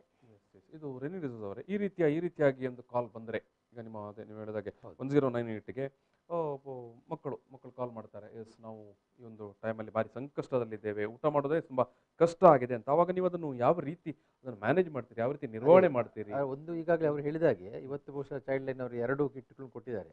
ಅಂದ್ರೆ ಅವರು ಸೂಕ್ಷ್ಮವಾಗಿ ಪರಿಶೀಲನೆ ಮಾಡಿ ಅಗತ್ಯ ಇದೆ ಅಂತ ಹೇಳಿದ ಕೂಡಲೇ ಅವರು ಮಾಡ್ತಾ ಇದ್ದಾರೆ. ಬಟ್ ಅದ್ರ ಜೊತೆಗೆ ಚೈಲ್ಡ್ ವೆಲ್ಫೇರ್ ಕಮಿಟಿಗೆ ಕೂಡ ಅದು ಬರುತ್ತೆ ಮತ್ತು DCP ಅವರಿಗೆ ಬರುತ್ತೆ. ಸೊ ನಾವು ಏನು ಮಾಡ್ತೇವೆ ಅಂದರೆ ಸಂಬಂಧಪಟ್ಟ ನಮ್ಮಲ್ಲಿ ಅನುದಾನ ಅಥವಾ ಲಭ್ಯತೆ ಇದೆ, ನಾವು ಸಂಬಂಧಪಟ್ಟವ್ರಿಗೆ ಕೇಳ್ಕೊಳ್ತೇವೆ. ಚೈಲ್ಡ್ ಲೈನ್ ಅವರು ಅವರಿಂದ ಸ್ವಲ್ಪ ಕೋಆರ್ಡಿನೇಷನ್ ಮಾಡಿ ಕೊಡ್ತಾ ಇದ್ದಾರೆ. ಬಟ್ ಇಲ್ಲಿ ನಮಗೆ ಭಾಳ ಮುಖ್ಯವಾಗಿ ಅಂದರೆ ನಮ್ಮ ಇಡೀ ವ್ಯವಸ್ಥೆಯಲ್ಲಿ ತುಂಬ ಮಂದಿ ಇದನ್ನು ಮಾಡ್ತಾ ಇದ್ದಾರೆ. ನಾವು ಅವರೊಟ್ಟಿಗೆ ಲಿಂಕ್ ಎಲ್ಲಾ ಕಡೆಯೂ ಇವತ್ತು ಎಲ್ಲಾ ಸಂಘ ಸಂಸ್ಥೆಗಳು, ಪಕ್ಷದವರು, ಏನು ಸಾರ್ವಜನಿಕ ಅಥವಾ NGOಗಳು ಫುಡ್ ಕಿಟ್ ಕೊಡುವಂಥದ್ದು ಅಥವಾ ಏನು ಕಷ್ಟದಲ್ಲಿರುವವರಿಗೆ ನೆರವು ಮಾಡುವಂಥದ್ದು ಮಾಡ್ತಾ ಇದ್ದಾರೆ. ನೀವು ಹೇಳಿದಾಗೆ ಸ್ವಾಭಾವಿಕವಾಗಿ. ಸೊ ನಾವು ಅವರನ್ನು ಟಚ್ ಅಲ್ಲಿ ಇರ್ತೇವೆ ನಾವು. ಮತ್ತೆ ಇತ್ತೀಚೆಗೆ ಬೆಳ್ತಂಗಡಿಯಲ್ಲಿ ಬಂತು ನಮಗೆ ಫೋನ್, ಮತ್ತು CWCಗೂ ಬಂದು DCP ಅವರಿಗೆ ತಿಳಿಸಿದಾಗ ನಾವು ಇಮಿಡಿಯೇಟ್ ಅಲ್ಲಿಯ DCP ಅವರು ಏನು ಮಾಡಿದ್ರು ಅಂದರೆ ಇಮಿಡಿಯೇಟ್ ಅಲ್ಲಿಯ TCP ಅಂದರೆ CDP ಅವರನ್ನು ಕಾಂಟ್ಯಾಕ್ಟ್ ಮಾಡಿ, ಅಲ್ಲಿಯ PDOನನ್ನು ಕಾಂಟ್ಯಾಕ್ಟ್ ಮಾಡಿ, ಆ ಮನೆಗೆ ಹೋಗಿ ವಿಸಿಟ್ ಮಾಡಿ ಅವಶ್ಯಕತೆ ಇದೆಯಾ ಎಲ್ಲ ನೋಡಿಕೊಂಡು ಅಲ್ಲಿಯ ಲೋಕಲ್ ಅವರು ಇದು ಮಾಡಿದ್ರು. ಅಂದರೆ ನಾವು ಫೋನ್ ಬಂದ ಕೂಡಲೇ ಕೆಲವು ನಾವೇ ಮಾಡುವಂಥದ್ದು. CWC ಮತ್ತು DCP ಅವರು ಇಡೀ ಜಿಲ್ಲೆಯನ್ನು ನೋಡ್ತಿರುವ ವ್ಯವಸ್ಥೆ ಇದೆ. ಮತ್ತು ಈಗಾಗಲೇ ಅಲ್ಲಿ ಕಾರ್ಯಪಡೆಗಳಿವೆ, ಪ್ರತಿ ಗ್ರಾಮ ಪಂಚಾಯತ್ ಮಟ್ಟದಲ್ಲಿ ಈಗ ಕಾರ್ಯಪಡೆಗಳಿವೆ. ಈ ಕಾರ್ಯಪಡೆಯಲ್ಲಿ ನಾವು ಒಂದು ಆಲೋಚನೆ ಇಟ್ಕೊಂಡು ಈ ಮಕ್ಕಳಿಗೆ ಸಂಬಂಧಪಟ್ಟ ಸಮಸ್ಯೆಗಳು ಅವರು ಎದುರಿಸಬೇಕು, ಅದಕ್ಕೆ ನಾವು ಅವರೊಟ್ಟಿಗೆ ಸಂಪರ್ಕದಲ್ಲಿ ಇರ್ತೇವೆ. ಸೊ ಈಗಾಗಲೇ ನಾವು ಮಾಡಿದ್ದೇವೆ ಅದನ್ನು. ಮತ್ತು ಅಲ್ಲಿಯ PDOನವರು ಅಲ್ಲಿಯ ಸಂದರ್ಭಕ್ಕೆ ತಕ್ಕ ಹಾಗೆ ಮನೆಗೆ ಸಂಬಂಧಪಟ್ಟ ಅಕ್ಕಿ ಅಥವಾ ಏನೊಂದು ಕೊಡ್ಲಿಕ್ಕೆ ವ್ಯವಸ್ಥೆ ಕೂಡ ಮಾಡಿದ್ದಾರೆ. ಸೊ ಅದರಿಂದ ನೀವಿಲ್ಲಿ ಇಬ್ರು ಹೇಳುವಂಥದ್ದು ಯಾವುದೇ ಕಟ್ಟಕಡೆಯ ಗ್ರಾಮ ಅಥವಾ ಕಟ್ಟಕಡೆಯ ಕಷ್ಟದಲ್ಲಿರುವವರಿಗೆ ಕೂಡ ಇಂಥ ಸಂದರ್ಭದಲ್ಲಿ ಅವರ ಒಪ್ಪತ್ತಿನ ಊಟಕ್ಕೆ ತೊಂದರೆಯಾಗದ ರೀತಿಯಲ್ಲಿ CWC ಸೇರಿದಂತೆ ಇತರ ಎಲ್ಲ NGOಗಳು ಅಥವಾ ಸರ್ಕಾರಿ ಸಂಸ್ಥೆಗಳು ಸೇರಿಕೊಂಡು ಮ್ಯಾನೇಜ್ ಮಾಡ್ತಾ ಉಂಟು. ಮತ್ತು ಚೈಲ್ಡ್ ಲೈನ್ ಅದನ್ನು ಕೋಆರ್ಡಿನೇಟ್ ಮಾಡಬೇಕಾಗ್ತದೆ, ಮಾಡ್ತಾ ಇದೆ ಅದನ್ನು. ಹಾಗಾಗಿ ಒಂದು ಮಟ್ಟಿಗೆ ಅದೊಂಥರ ಅಭಯ, ನಾವು ಜನರಿಗೆ ಒಂದು ಅಭಯ ಕೊಡ್ಬೋದು. ಯಾಕಂತ ಹೇಳಿದ್ರೆ ತೀರಾ ಕಟ್ಟ ಕಡೆಯ ಏನು ಗ್ರಾಮೀಣ ಭಾಗದಲ್ಲಿರುವ ಅಥವಾ ತೀರಾ ಕಷ್ಟದಲ್ಲಿರುವಂಥವರಿಗೆ ಏನು ಇವತ್ತು ಊಟಕ್ಕೆ ತೊಂದರೆ ಆದರೆ ಬಹುಶಃ ಅದನ್ನು ಬೇರೆ ಬೇರೆ NGOಗಳ ಮೂಲಕ ಇರ್ಬೋದು ಅಥವಾ ಸರ್ಕಾರದ ವ್ಯವಸ್ಥೆಗಳ ಮೂಲಕ ಇರ್ಬೋದು, ಏನೋ ಚೈಲ್ಡ್ ಲೈನ್ ಅದನ್ನು ಮ್ಯಾನೇಜ್ ಮಾಡಿ CWC ನೀವೆಲ್ಲ ಅದನ್ನು ಏನು ಪರಿಶೀಲನೆ ಮಾಡಿ ಅವರಿಗೆ ಆ ಒಂದು ಉಪಚಾರದ ವ್ಯವಸ್ಥೆಯನ್ನು. ಸೊ ಹಾಗಾಗಿ ಯಾವ ಮಗು ಕೂಡ ಒಂದು ಆತಂಕದಲ್ಲಿ ಬದುಕುವಂತ ಪರಿಸ್ಥಿತಿ ಇವತ್ತು ಬರದಾಗೆ ನೋಡ್ಕೊಳ್ತಾ ಇದ್ದೀವಿ. ಆಗಬಾರದಂತ ನಮ್ಮ ಮುಖ್ಯ ಆಲೋಚನೆ ಉದ್ದೇಶ. ಈಗ ಎಲ್ಲದರ ನಡುವೆ ನಾವು ಕಳೆದ ಇಡೀ ಒಂದು ವರ್ಷ ನಾವು ನಮ್ಮ ಶಾಲೆಗಳನ್ನು ಮುಚ್ಚಿದೆವು. ಈಗ ಮತ್ತೆ ಯಾವಾಗ ಶಾಲೆ ಆರಂಭ ಆಗುತ್ತೆ ಅನ್ನೋದು ಕೂಡ ಈ ತಕ್ಷಣ ಕೇಳಲಿಕ್ಕೆ ಆಗೋದಿಲ್ಲ. ಜೂನ್ 15ಕ್ಕೆ ಏನೋ ಪ್ರೌಢಶಾಲೆಗಳು ಆರಂಭ ಆಗುತ್ತೆ, ಜುಲೈ 15ಕ್ಕೆ ಪ್ರಾಥಮಿಕ ಶಾಲೆಗಳು ಆರಂಭ ಆಗುತ್ತೆ ಅನ್ನುವಂಥ ಅದನ್ನು ತಕ್ಕ ಮಟ್ಟಿಗೆ ಸರ್ಕಾರ ಹೇಳಿದೆ. ಸೊ ನಾನು ಈ ಪರ್ಟಿಕ್ಯುಲರ್ಲಿ ಈ ಒಂದು ಲಾಕ್ಡೌನ್ ಟೈಮಲ್ಲಿ ಸ್ಕೂಲು, ಕಾಲೇಜುಗಳು, ಹಾಸ್ಟೆಲ್ಗಳು ಆಪರೇಟ್ ಅದು ಏನು ಚಾಲ್ತಿಯಲ್ಲಿ ಇರಬಹುದಾ ಅನ್ನುವಂಥ ಒಂದು ಪ್ರಶ್ನೆ. ನಾವು ಇಂಥದ್ದನ್ನು ಆಲ್ರೆಡಿ ಅನೇಕ ಸೋಷಿಯಲ್ ಮೀಡಿಯಾದಲ್ಲಿ ಕೂಡ ಈ ಒಂದು ಪ್ರಶ್ನೆಗಳನ್ನೆಲ್ಲ ಕೇಳಿದ್ದೇವೆ, ಆತಂಕಗಳನ್ನು ಕೂಡ ಕೇಳಿದ್ದೇವೆ. ಏನು ಹೇಳ್ತೀರಿ ನೀವು? ಅಂದ್ರೆ ಲಾಕ್ಡೌನ್ ಟೈಮಲ್ಲಿ ಸ್ಕೂಲು, ಕಾಲೇಜ್, ಹಾಸ್ಟೆಲ್ಗಳನ್ನು ನಡೆಸುವ ವಿಚಾರ. ಹೌದು, ಅಲ್ಲ ಅದು ಬಹಳ ಇಂಪಾರ್ಟೆಂಟ್. ಏನಂದ್ರೆ ಮಾಡುದಾದ್ರೆ ನೀವೆಲ್ಲರಿಗೂ ಮಾಡಬೇಕು. ಮಾಡುವುದಾದರೆ ಅಲ್ಲ, ಶಾಲೆ ಹೇಳುದು ತೆರೆಯುವುದಾದರೆ ಈಗ ಮಾಡುವುದಾದರೆ ಅಲ್ಲ, ಎಲ್ಲರಿಗೂ ಅದಕ್ಕೆ ಸೂಕ್ತವಾದ ಪ್ರಕಾರ ಇದನ್ನು ವ್ಯವಸ್ಥೆಗಳು ಮಾಡಿ. ಇದು ಕೆಲವರಿಗೆ ಮಾತ್ರ ಮಾಡೋದು. ಈ 2-3 ಇನ್ಸ್ಟಿಟ್ಯೂಷನ್ ಅಲ್ಲಿ ಬಂತು. ಇವರು ಮಕ್ಕಳನ್ನು ಕೂಡಿ ಹಾಕಿ ಪಾಠಗಳನ್ನು ಮಾಡ್ತಿತ್ತು. ಮಕ್ಕಳನ್ನು ಅದ್ರ ಬಗ್ಗೆ ಒತ್ತಾಯಪೂರ್ವಕವಾಗಿ ಮತ್ತು ಕೆಲವರಿಗೆ ಮಾತ್ರ, ಕೆಲವರಿಗೆ ಇಲ್ಲ. ಸೊ ಈ ರೀತಿಯ ಡಿಸ್ಕ್ರಿಮಿನೇಷನ್ ರೀತಿಯಲ್ಲಿ ಶಿಕ್ಷಣ ಕೊಡುವುದಕ್ಕೆ ಅರ್ಥ ಇಲ್ಲ. ಆಕ್ಚುಲಿ ಏನಾಗಬೇಕಂದ್ರೆ ಈ ಸಂದರ್ಭದಲ್ಲಿ ಪರಿಸ್ಥಿತಿ ನೋಡಿಕೊಂಡು ಮಕ್ಕಳ ಶಿಕ್ಷಣವನ್ನು ಕೊಂಡೋಗ್ಬೇಕಲ್ಲದೆ ನಾವು ಯಾವ ರೀತಿಯಲ್ಲಿ ನನಗೆ ಸ್ವಲ್ಪ ಅನುಕೂಲ ಉಂಟು, ನಮ್ಮ ಪೇರೆಂಟ್ಸ್ ಸ್ವಲ್ಪ ಗಟ್ಟಿ ಇದ್ದಾರೆ ಅಂತ ಹೇಳ್ಕೊಂಡು ನಾವು ಶಿಕ್ಷಣ ಮಾಡೋದ್ರಲ್ಲಿ ಅರ್ಥ ಇಲ್ಲ ಆಕ್ಚುಲಿ. ಸೊ ಮತ್ತು ಈಗ ಕೋವಿಡ್ ಲಾಕ್ಡೌನ್ ಪೀರಿಯಡ್ ಅಲ್ಲಿ ಅದು ಅಫೆನ್ಸ್ ಕೂಡ ಯಾವುದೇ ಸಂಸ್ಥೆಗಳಲ್ಲಿ ಈಗ ಮಾಡೋದು ಕೂಡ ಶೈಕ್ಷಣಿಕ ಚಟುವಟಿಕೆಗಳನ್ನು ನಡೆಸುವುದು ಅಫೆನ್ಸ್. ಅದು ಕೋವಿಡ್ ಇದರ ಪ್ರಕಾರ, ಅದು ಕೋವಿಡ್ ನಿಯಮಾವಳಿ ಪ್ರಕಾರ ಡಿಸಾಸ್ಟರ್ ಡಿಸಾಸ್ಟರ್ ಮ್ಯಾನೇಜ್ಮೆಂಟ್ ಕಾಯ್ದೆ ಪ್ರಕಾರ. ಬಟ್ ಅದಕ್ಕೆ ನಾವು ಆಲ್ಟರ್ನೇಟಿವ್ ಏನು ಮಾಡಿದ್ದೇವೆ ಅಂತ ಪ್ರಶ್ನೆ ಇರುವಂತದ್ದು. ಈಗ ನಾವು 2 ಇನ್ಸ್ಟಿಟ್ಯೂಷನ್ ಕಂಪ್ಲೇಂಟ್ ಬಂದಾಗ ವಿಸಿಟ್ ಮಾಡಿದೆವು, ಬಹಳ ಪ್ರತಿಷ್ಠಿತ ಸಂಸ್ಥೆಗಳು. ಫೇಸ್ಬುಕ್ ಅಲ್ಲೆಲ್ಲ ತುಂಬಾ ಬಂದಿತ್ತು. ಅಲ್ಲಿ ಆಲ್ಟರ್ನೇಟಿವ್ ಏನಂದ್ರೆ ಅವರಿಗೆ ಮನರಂಜನೆ ಇಲ್ಲ, ಅಲ್ಲಿ ಎಂಟರ್ಟೈನ್ಮೆಂಟ್, ಟಿವಿ ನೋಡ್ಲಿಕ್ಕಿಲ್ಲ, ಕಲೀರಿ ಕಲೀರಿ ಕಲೀರಿ ಅಂತ ಯಾವುದೇ ಹೊರ ಜಗತ್ತಿನ ಇದೇ ಇಲ್ಲ. ಸೊ ಇಂಥದ್ದೆಲ್ಲ ಆಗಬಾರ್ದು ಅಂತ ಹೇಳೋದು. ಅವರಿಗೆ ನೀವು ಅಲ್ಲಿ ಇಡುವುದಾದ್ರೆ ಹಾಸ್ಟೆಲ್ ಇದ್ದರೂ ಇರಿ, ಮತ್ತು ಅವರಿಗೆ ಸ್ವಲ್ಪ ರಿಲ್ಯಾಕ್ಸ್ ಆಗಿರಬೇಕು. ಮನೆಗೆ ಹೋಗ್ಲಿ ಅವಕಾಶ ಮಾಡಿಕೊಡ್ಬೇಕು. ಸೊ ಇದೆಲ್ಲ ಆಗಬೇಕಾಗುತ್ತೆ. ಸೊ ತೀರಾ ಫೋರ್ಸ್ಫುಲ್ ಆಗಿ ನೀವು ಅವರನ್ನು ಒಂಥರ ಏನು ಜೈಲಿನಲ್ಲಿ ಇರುವ ಹಾಗೆ ಕೂಡಿ ಹಾಕಿ ಅವರಿಗೆ ಪಾಠ ಟ್ಯೂಷನ್ ಮಾಡಬೇಡಿ. ಹೌದು, ಒತ್ತಡ ಹಾಕುವಂಥದ್ದು ಅದು ಮಾಡೋದು ಸರಿಯಲ್ಲ ಆಕ್ಚುಲಿ. ಮತ್ತು ಬಹಳ ಮುಖ್ಯವಾಗಿ ಭಯ ಕೂಡ ಹುಟ್ಟಿಸಿದ್ದಾರೆ ಈಗ ಮತ್ತೆ ಮಂಗಳೂರಲ್ಲಿ ಒಂದು ಏನು ಒಳಚಿಲ್ನಲ್ಲಿ ಆಯ್ತು, ಪೋಷಕರು ಬಂದು ಶಿಕ್ಷಣ ಸಂಸ್ಥೆ ಎದುರುಕೊಂಡು ಕೂತ್ಕೊಂಡ್ರು, ನಮ್ಮ ಮಕ್ಕಳನ್ನು ಕಳುಹಿಸಿಕೊಡಿ ಅಂತ. ಹೌದು, ಅಲ್ಲ ಅಂತ ಪ್ರಕರಣ ಬಂದಿದೆ. ಅದು ಅಲ್ಲಿ ಮಾತ್ರ, ಇನ್ನು ಕೆಲವು ಸಂಸ್ಥೆಗಳಲ್ಲಿ ಕೂಡ ಬಂದಿತ್ತು. ಅದು ಈಗ ಜಿಲ್ಲಾಡಳಿತ ಮತ್ತು PU ಎಲ್ಲ ಹೋಗಿ ಅದಕ್ಕೆ ಸಂಬಂಧಪಟ್ಟ ರಿಪೋರ್ಟ್ ಮಾಡ್ಕೊಂಡು ಅದಕ್ಕೆ ಅವರಿಗೆ ನೋಟಿಸ್ ಎಲ್ಲ ಮಾಡಿದ್ದಾರೆ. ಆದರೂ ಕೆಲವು ಸಂಸ್ಥೆಗಳು ಲಾಸ್ಟ್ ವೀಕ್ ನಾವು ಇನ್ನೊಂದು ಸಂಸ್ಥೆಗೆ ವಿಸಿಟ್ ಮಾಡಿದ್ದೆವು. ಇದು ಏನಾಗುತ್ತೆ ಅಂದ್ರೆ ಇದು ಅವರ ಸಂಸ್ಥೆಯ ಪ್ರತಿಷ್ಠತೆ ವಿಷಯದಲ್ಲಿ ಮಕ್ಕಳಿಗೆ ಸಫರ್ ಆಗುವ ಪರಿಸ್ಥಿತಿ ಬಂದಿದೆ. ಅದರಿಂದ ಇದನ್ನು ಈ ಪರಿಸ್ಥಿತಿ ಬಹಳ ಗಂಭೀರವಾಗಿ ತಗೊಳ್ಬೇಕಂದ್ರೆ ನಾವು ಒಂದು ಸಂಸ್ಥೆಯ ಪ್ರತಿಷ್ಠೆಗಾಗಿ ಆ ಮಗುವಿನ ಭವಿಷ್ಯ ಅಥವಾ ತಂದೆ ತಾಯಿಯ ಏನು ಆತಂಕಕ್ಕೆ ನಾವು ಏನು ಆ ತಂದೆ ತಾಯಿಯನ್ನು ಪೋಷಕರನ್ನು ಆ ರೀತಿ ಒಂದು ಆತಂಕಕ್ಕೆ ದೂಡಬಾರದು ಅಂತ ನೀವು ಹೇಳುವ. ಹೌದೌದು. ಇನ್ನು ಕೆಲ ಒಂದು ಸಂಸ್ಥೆಯಲ್ಲಿ, ಶಿಕ್ಷಣ ಸಂಸ್ಥೆಯಲ್ಲಿ ಬಲವಂತವಾಗಿ ಮಕ್ಕಳಿಂದ ಬರೆಸ್ಕೊಂಡಿದ್ದಾರೆ. ನಾನು ನನ್ನ ಸ್ವಇಚ್ಛೆಯಿಂದ ಇಲ್ಲಿದ್ದೇನೆ, ನನಗೆ ಮನೆಗೆ ಹೋಗ್ಲಿಕ್ಕೆ ಬೇಡ ಅಂತ ಹೇಳ್ಬಿಟ್ಟು. ಅಂದ್ರೆ ಇವರಿಗೆ ಮಕ್ಕಳ ಮೇಲಿನ ಕಾಳಜಿ ಅಲ್ಲ, ಇವರಿಗೆ ಅಂದ್ರೆ ಅಂಕಗಳನ್ನು ಗಳಿಸುವ ಮೆಷಿನ್ಗಳು ಬೇಕಷ್ಟೇ. ಒಂದು ವೇಳೆ ನನಗೆ ಏನಾದರೂ ಆರೋಗ್ಯದಲ್ಲಿ ಹೆಚ್ಚು ಕಡಿಮೆ ಆದ್ರೂ ಕೂಡ ನಾನೇ ಜವಾಬ್ದಾರ, ನಮ್ಮ ಸಂಸ್ಥೆ ಅಲ್ಲ ಅಂತ. ಇಟ್ ಮೀನ್ಸ್ ಅದೇ ರೀತಿ ಅಲ್ವಾ? ಈಗ ಆ ಮಾತು ಅದೇ ಮಾತನ್ನು ಇಂಡಿಕೇಟ್ ಮಾಡುವಂಥದ್ದಲ್ವಾ? ಸೊ ಆ ರೀತಿಯ ಒತ್ತಾಯ ಮಾಡಿ ಏನು ಮಕ್ಕಳನ್ನು ಕೂಡಿ ಹಾಕುವಂತ ಕೆಲಸಗಳು, ಪ್ರಯತ್ನಗಳು ನಡೆದಿದೆ. ಸೊ ಇಂಥ ಸಂದರ್ಭದಲ್ಲಿ ನೀವು ಅದನ್ನು ಏನ್ ಮಾಡ್ತೀರಿ? ಅಲ್ಲ, ಅಂತ ಸಂದರ್ಭದಲ್ಲಿ ಈಗಾಗಲೇ ಅದಕ್ಕೆ ನಾವು ಕ್ರಮ ಕೈಗೊಂಡಿದ್ದೇವೆ. ಸಂಬಂಧಪಟ್ಟ ಇಲಾಖೆಗಳಿಗೆ ಮತ್ತು ಜಿಲ್ಲಾಡಳಿತಕ್ಕೆ, DC ಅವರಿಗೆ ಕೂಡ ವರದಿಗಳು ಹೋಗಿದೆ. ಸೊ ಅದರ ಪ್ರಕಾರ ಅವರದ್ದು ಕಾನೂನಾತ್ಮಕ ಏನು ಮಾಡ್ತಾರೆ ಅದನ್ನೆಲ್ಲ ಮಾಡ್ತಾರೆ ಅವರು. ಅದು ಕೋವಿಡ್ ಅದು ಎರಡೂ ಇರುತ್ತೆ. ಒಂದು ಕೆಲವು ಸಂಸ್ಥೆಗಳು COVID-19 ಅದು ಉಲ್ಲಂಘನೆ ಆಗಿದೆ, ಎಲ್ಲೂ ಮಾಸ್ಕ್ ಇಲ್ಲ, ಸ್ಯಾನಿಟೈಸರ್ಸ್ ಇಲ್ಲ, ಎಲ್ಲ ಒಳಗೆ. ಮತ್ತು ಯಾರಾದ್ರು ವಿಸಿಟ್ ಬಂದರೆ ಮಾತ್ರ ಎಲ್ಲ ಮಾಸ್ಕ್ ಎಲ್ಲ ಹಾಕಿಸ್ತದೆ, ಇಲ್ಲ ಸಂದರ್ಭ ಯಾವ್ದು ಇರುವುದಿಲ್ಲ. ಸೊ ಅದರಿಂದ ಅಲ್ಲಿ ಸ್ವಲ್ಪ ಏನಾದ್ರು ಸಿಂಪ್ಟಮ್ಸ್ ಬಂದರೆ ಅದಕ್ಕೆ ಐಸೋಲೇಷನ್ ರೂಮ್ಸ್ಗಳಿಲ್ಲ. ಇದೆಲ್ಲ ನೋಡಿದೆ ನಾವು. ಒಂದು ಕಡೆ ಹೋದಾಗ ನೀವು ಹೇಳಿದೆಲ್ಲ ಒಂದು 8-10 ಮಕ್ಕಳಿಗೆ ಜ್ವರ ಎಲ್ಲ ಇತ್ತು. ಸೊ ಇಮಿಡಿಯೇಟ್ ಅವರನ್ನು ಸಪರೇಟ್ ಮಾಡಿ ಅವರನ್ನು ಟೆಸ್ಟ್ ಮಾಡಿಸಿ ಇದು ಮಾಡ್ಲಿಕ್ಕೆ ಕ್ರಮಗಳಿಗೆಲ್ಲ ಆರ್ಡರ್ ಮಾಡಿದ್ದಾರೆ. ಸೊ ಅದರಿಂದ ಎಲ್ಲದಕ್ಕೂ ಸರ್ಕಾರವನ್ನು ದೂಡ್ತೇವೆ.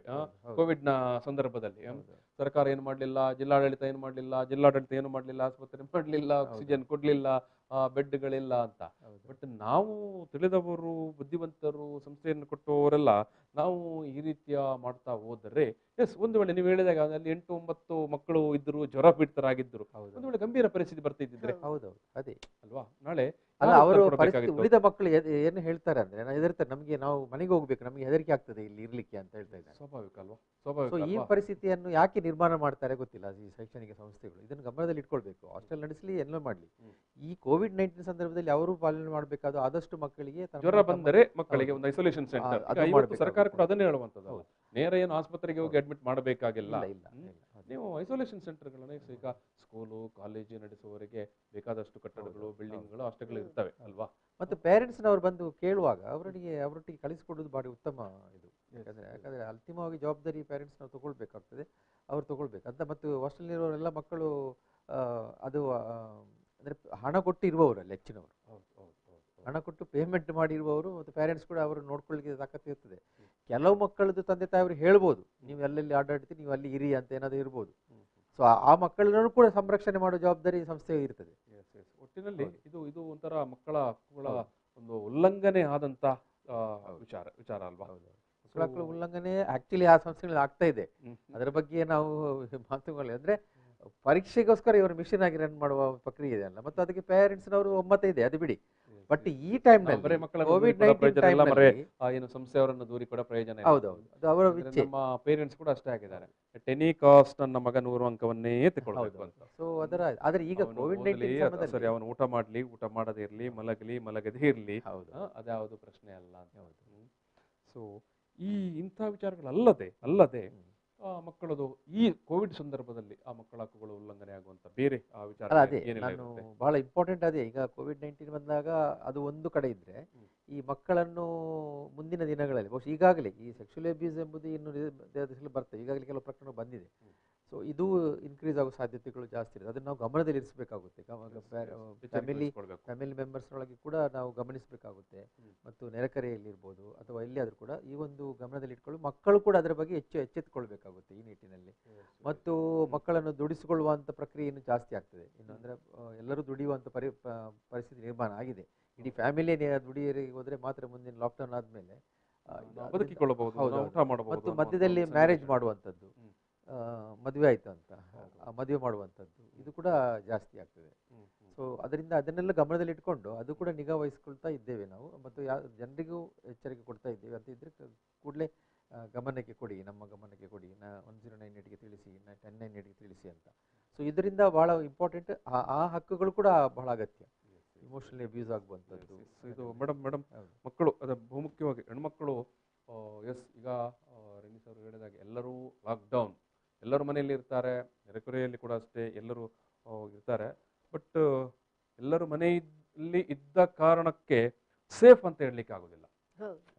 ಒಂದು ಹೆಣ್ಣು ಮಗುವಿನ ಪರಿಸ್ಥಿತಿ ಅಥವಾ ಎಸ್ ಏನು ಕಷ್ಟಗಳು ಬರುತ್ತೆ, ಏನು ಯಾವ ರೀತಿ ಪೋಷಕರು ಅಥವಾ ತಂದೆ ತಾಯಿ ತಮ್ಮ ಹೆಣ್ಮಗುವಿನ ಬಗ್ಗೆ ಜಾಗರೂಕತೆಯನ್ನು ವಹಿಸ್ಕೊಳ್ಬೇಕು ಇಂತಹ ಸಂದರ್ಭದಲ್ಲಿ ನೀವು ಹೇಳೋ ಪ್ರಕಾರ? ಇಂಥ ಸಂದರ್ಭಗಳೇನು ಈಗ ಪೇರೆಂಟ್ಸ್ ಕೂಡ ಮನೆಯಲ್ಲಿ ಇರುವುದರಿಂದಾಗಿ ಮಕ್ಕಳಿಗೆ ಸ್ವಲ್ಪ ಸಮಯ ಕೊಡ್ತಾರೆ. ಆದ್ರೂ ಮಗುವಿನ ಜೊತೆ ನಾವು ಮಾತಾಡ್ತಾನೆ ಇರ್ಬೇಕಾಗ್ತದೆ. ಮಗುವಿಗೆ ಸಮಯ ಕೊಡ್ಬೇಕು. ಈಗ ಮೊಬೈಲ್ ಎಲ್ಲ ಬಂದಿರೋದ್ರಿಂದ ಬೇರೆ ಪೇರೆಂಟ್ಸ್ ನಾವು ಕೂಡ ಹಾಗೆ ಮಾಡುವುದು. ಹಾಗೆ ನಮ್ಮ ಮಕ್ಕಳಿಗೆ ಒಂದು ಅರ್ಧ 1 ಗಂಟೆ ನಾವು ಕೊಟ್ರೆ ಅವರಿಗೆ ಏನು ಅವರು ಮನಸ್ಸಿಗೆ ನೋವಿದೆ ಅದನ್ನು ಹೇಳಿಕೊಳ್ಳುವಂತ ಒಂದು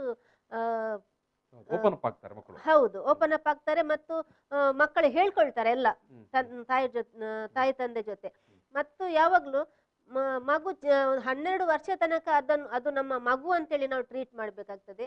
ಆಮೇಲೆ ಯಾವಾಗ 12 ದಾಟಿದ ಟೀನೇಜಿಗೆ ಬಂತೋ ಆಗ ಅವಳು ನಮ್ಮ ಮಗಳಿಗಿಂತಲೂ ನನ್ನ ಸ್ನೇಹಿತೆ ಅನ್ನೋ ಭಾವನೆಯಿಂದ ಪೇರೆಂಟ್ಸ್ ಮಕ್ಕಳ ಜೊತೆ ವ್ಯವಹರಿಸಿದ್ರೆ ಖಂಡಿತವಾಗಿಯೂ ಮಕ್ಕಳು ಅವರಿಗೆ ಏನೆಲ್ಲ ಸಮಸ್ಯೆಗಳಿವೆ ಅದನ್ನು ಹೇಳ್ಕೊಳ್ತಾರೆ. ಇಲ್ಲಿ ವೀಕ್ಷಕರು ಮುಖ್ಯವಾಗಿ ಪೋಷಕರು ಗಮನಿಸಬೇಕಾದದ್ದು, ನನಗೇನೋ ತುಂಬ ಕೆಲಸ ಉಂಟಂತ ಮಗುವಿನ ಕೈಯಲ್ಲಿ ಮೊಬೈಲ್ ಕೊಟ್ಟು ಎಸ್ ಮಗು ನೀನು ಮೊಬೈಲಲ್ಲಿ ಆಟ ಆಡ್ತಾ ಇರುವಂಥ ಅಷ್ಟಕ್ಕೆ ಬಿಟ್ಟು ಬಿಡಬೇಡಿ. 12 ವರ್ಷ ತನಕ ಮಗುವಂತ ಅತ್ಯಂತ ಪ್ರೀತಿ ಕಾಳಜಿಯಿಂದ ನೋಡ್ತಾ ಇರಿ. 12 ವರ್ಷದ ನಂತರ ಸ್ನೇಹಿತರ ಥರ ನೋಡಿಕೊಳ್ಳಿ ನಿಮ್ಮ ಮಗುವನ್ನು. ಗಂಡು ಮಗು ಇರ್ಬೋದು, ಹೆಣ್ಣು ಮಗು ಇರ್ಬೋದು.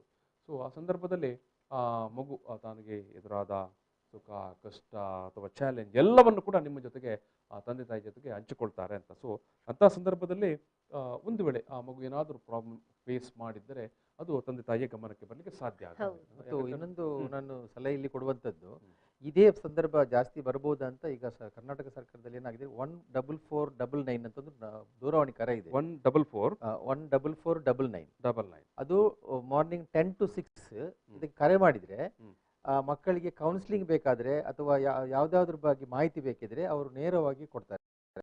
ಅದರಲ್ಲಿ ಅದು ಈಗ ಇತ್ತೀಚೆಗೆ ನಾವು ಸ್ಟಾರ್ಟ್ ಮಾಡಿದ್ದು, ಅದು ಇಲಾಖೆಯಿಂದ ಸ್ಟಾರ್ಟ್ ಮಾಡಿದ್ದು 14499 ಅಂತ. 14499 ಇದು 14499 ಈ ದೂರವಾಣಿ ಸಂಖ್ಯೆಗೆ ಫೋನ್ ಮಾಡಿದರೆ ಬೆಳಗ್ಗೆ 10 ಗಂಟೆಯಿಂದ ಸಂಜೆ 6 ಗಂಟೆ ತನಕ ಒಂದು ವೇಳೆ ನಿಮಗೆ ನಿಮ್ಮ ಮಗುವಿನ ಬಗ್ಗೆ ಅಥವಾ ನಿಮ್ಮ ಮಗುವಿನ ನಡತೆ ಬಗ್ಗೆ ಅಂದರೆ ಏನಾದರೂ ಮಗುವಿನ ನಡತೆಯಲ್ಲಿ ಹೆಚ್ಚು ಕಡಿಮೆ ಆಗಿದೆ ಅಥವಾ ಮಗು ಏನಾದರೂ ಒಂದು ಸಂಕಷ್ಟದಲ್ಲಿ ಇದೆ ಅಂತ ನಿಮಗೆ ಅನಿಸಿದ್ದೇ ಆದರೆ ನೀವು ಈ ದೂರವಾಣಿಗೆ 14499 ದೂರವಾಣಿಗೆ ನೀವು ಕಾಲ್ ಮಾಡಿದರೆ ನಿಮಗೆ ಎಕ್ಸ್ಪರ್ಟ್ಗಳು, ತಜ್ಞರುಗಳು ನಿಮಗೆ ಒಳ್ಳೆಯ ಸಲಹೆ ಸೂಚನೆ ಅಂದರೆ ಕೌನ್ಸಿಲಿಂಗ್ ಮಾಡ್ತಾರೆ ಅನ್ನೋದನ್ನು ಇಲ್ಲಿ ಮಾತ್ರವಲ್ಲದೆ ಬೇರೆ ಮಾಹಿತಿಯನ್ನು ಕೊಡ್ತಾರೆ. ಈಗ ನಿಮಾನ್ಸ್ಗೆ ಬೇಕಾ ಅವಶ್ಯಕತೆ ಇದ್ರೆ ನಿಮಾನ್ಸ್ ನಂಬರ್ ಕೊಟ್ಟರೆ ಅಲ್ಲಿಂದ ಅವ್ರು ಕಾಂಟ್ಯಾಕ್ಟ್ ಮಾಡ್ತಾರೆ. ಮತ್ತು ಮಕ್ಕಳ ಆಯೋಗ ಕೂಡ ಕೌನ್ಸಿಲಿಂಗ್ ಸೆಂಟರ್ ಓಪನ್ ಮಾಡಿದೆ, ಇದರ ಪ್ರಯೋಜನ ಪಡೆಯಬಹುದು.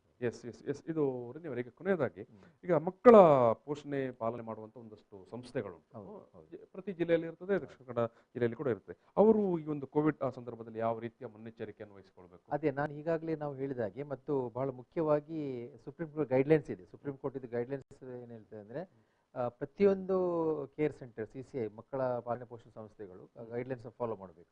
ಫಾಲೋ ಮಾಡೋದಂದ್ರೆ ಅಲ್ಲಿ ಯಾರು ಬಂದರೂ ಕೂಡ ಅದು ಆ್ಯಕ್ಚುಲಿ ಯಾರಿಗೂ ಎಂಟ್ರಿ ಇಲ್ಲ. ಆ್ಯಕ್ಚುಲಿ ಎಲ್ಲ ಮುಖ್ಯವಾದ ವ್ಯಕ್ತಿಗಳು ಮಾತ್ರ ಅದು ಕೋವಿಡ್ಗೆ ಸಂಬಂಧಪಟ್ಟ ಎಲ್ಲ ನಿಯಮಗಳನ್ನು ಪಾಲನೆ ಮಾಡಬೇಕು. ಸ್ಯಾನಿಟೈಸರ್ ಯೂಸ್ ಮಾಡಬೇಕಾಗುತ್ತೆ, ಮಾಸ್ಕ್ ಹಾಕಬೇಕಾಗುತ್ತೆ, ಡಿಸ್ಟೆನ್ಸ್ ಮೇಂಟೈನ್ ಮಾಡಬೇಕಾಗುತ್ತೆ, ಮತ್ತು ಅದು ಯಾವುದೇ ರೀತಿಯಲ್ಲಿ ಹರಡದಂತೆ ನೋಡುವ ಜವಾಬ್ದಾರಿ ಇರುತ್ತೆ.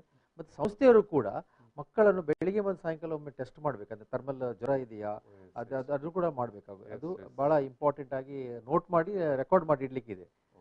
ಮತ್ತು DCP ಅವರು ಮತ್ತು ಅಥವಾ ಚೈಲ್ಡ್ ವೆಲ್ಫೇರ್ ಕಮಿಟಿ ಅವರು ಫೋನ್ ಮೂಲಕ ಅಥವಾ ಆನ್ಲೈನ್ ಮೂಲಕ ಆದಷ್ಟು ನಾವು ಮೀಟಿಂಗ್ಸ್ಗಳನ್ನು ನೀವು ಆನ್ಲೈನ್ ಮಾಡ್ತೇವೆ. ಈಗ ಯಾವುದೇ ರೀತಿಯಲ್ಲಿ ಬರ್ಲಿಕ್ಕೆ ಹೇಳ್ತಾ ಇಲ್ಲ, ಅದನ್ನು ಅವರು ಪಾಲನೆ ಮಾಡಬೇಕಾಗುತ್ತೆ.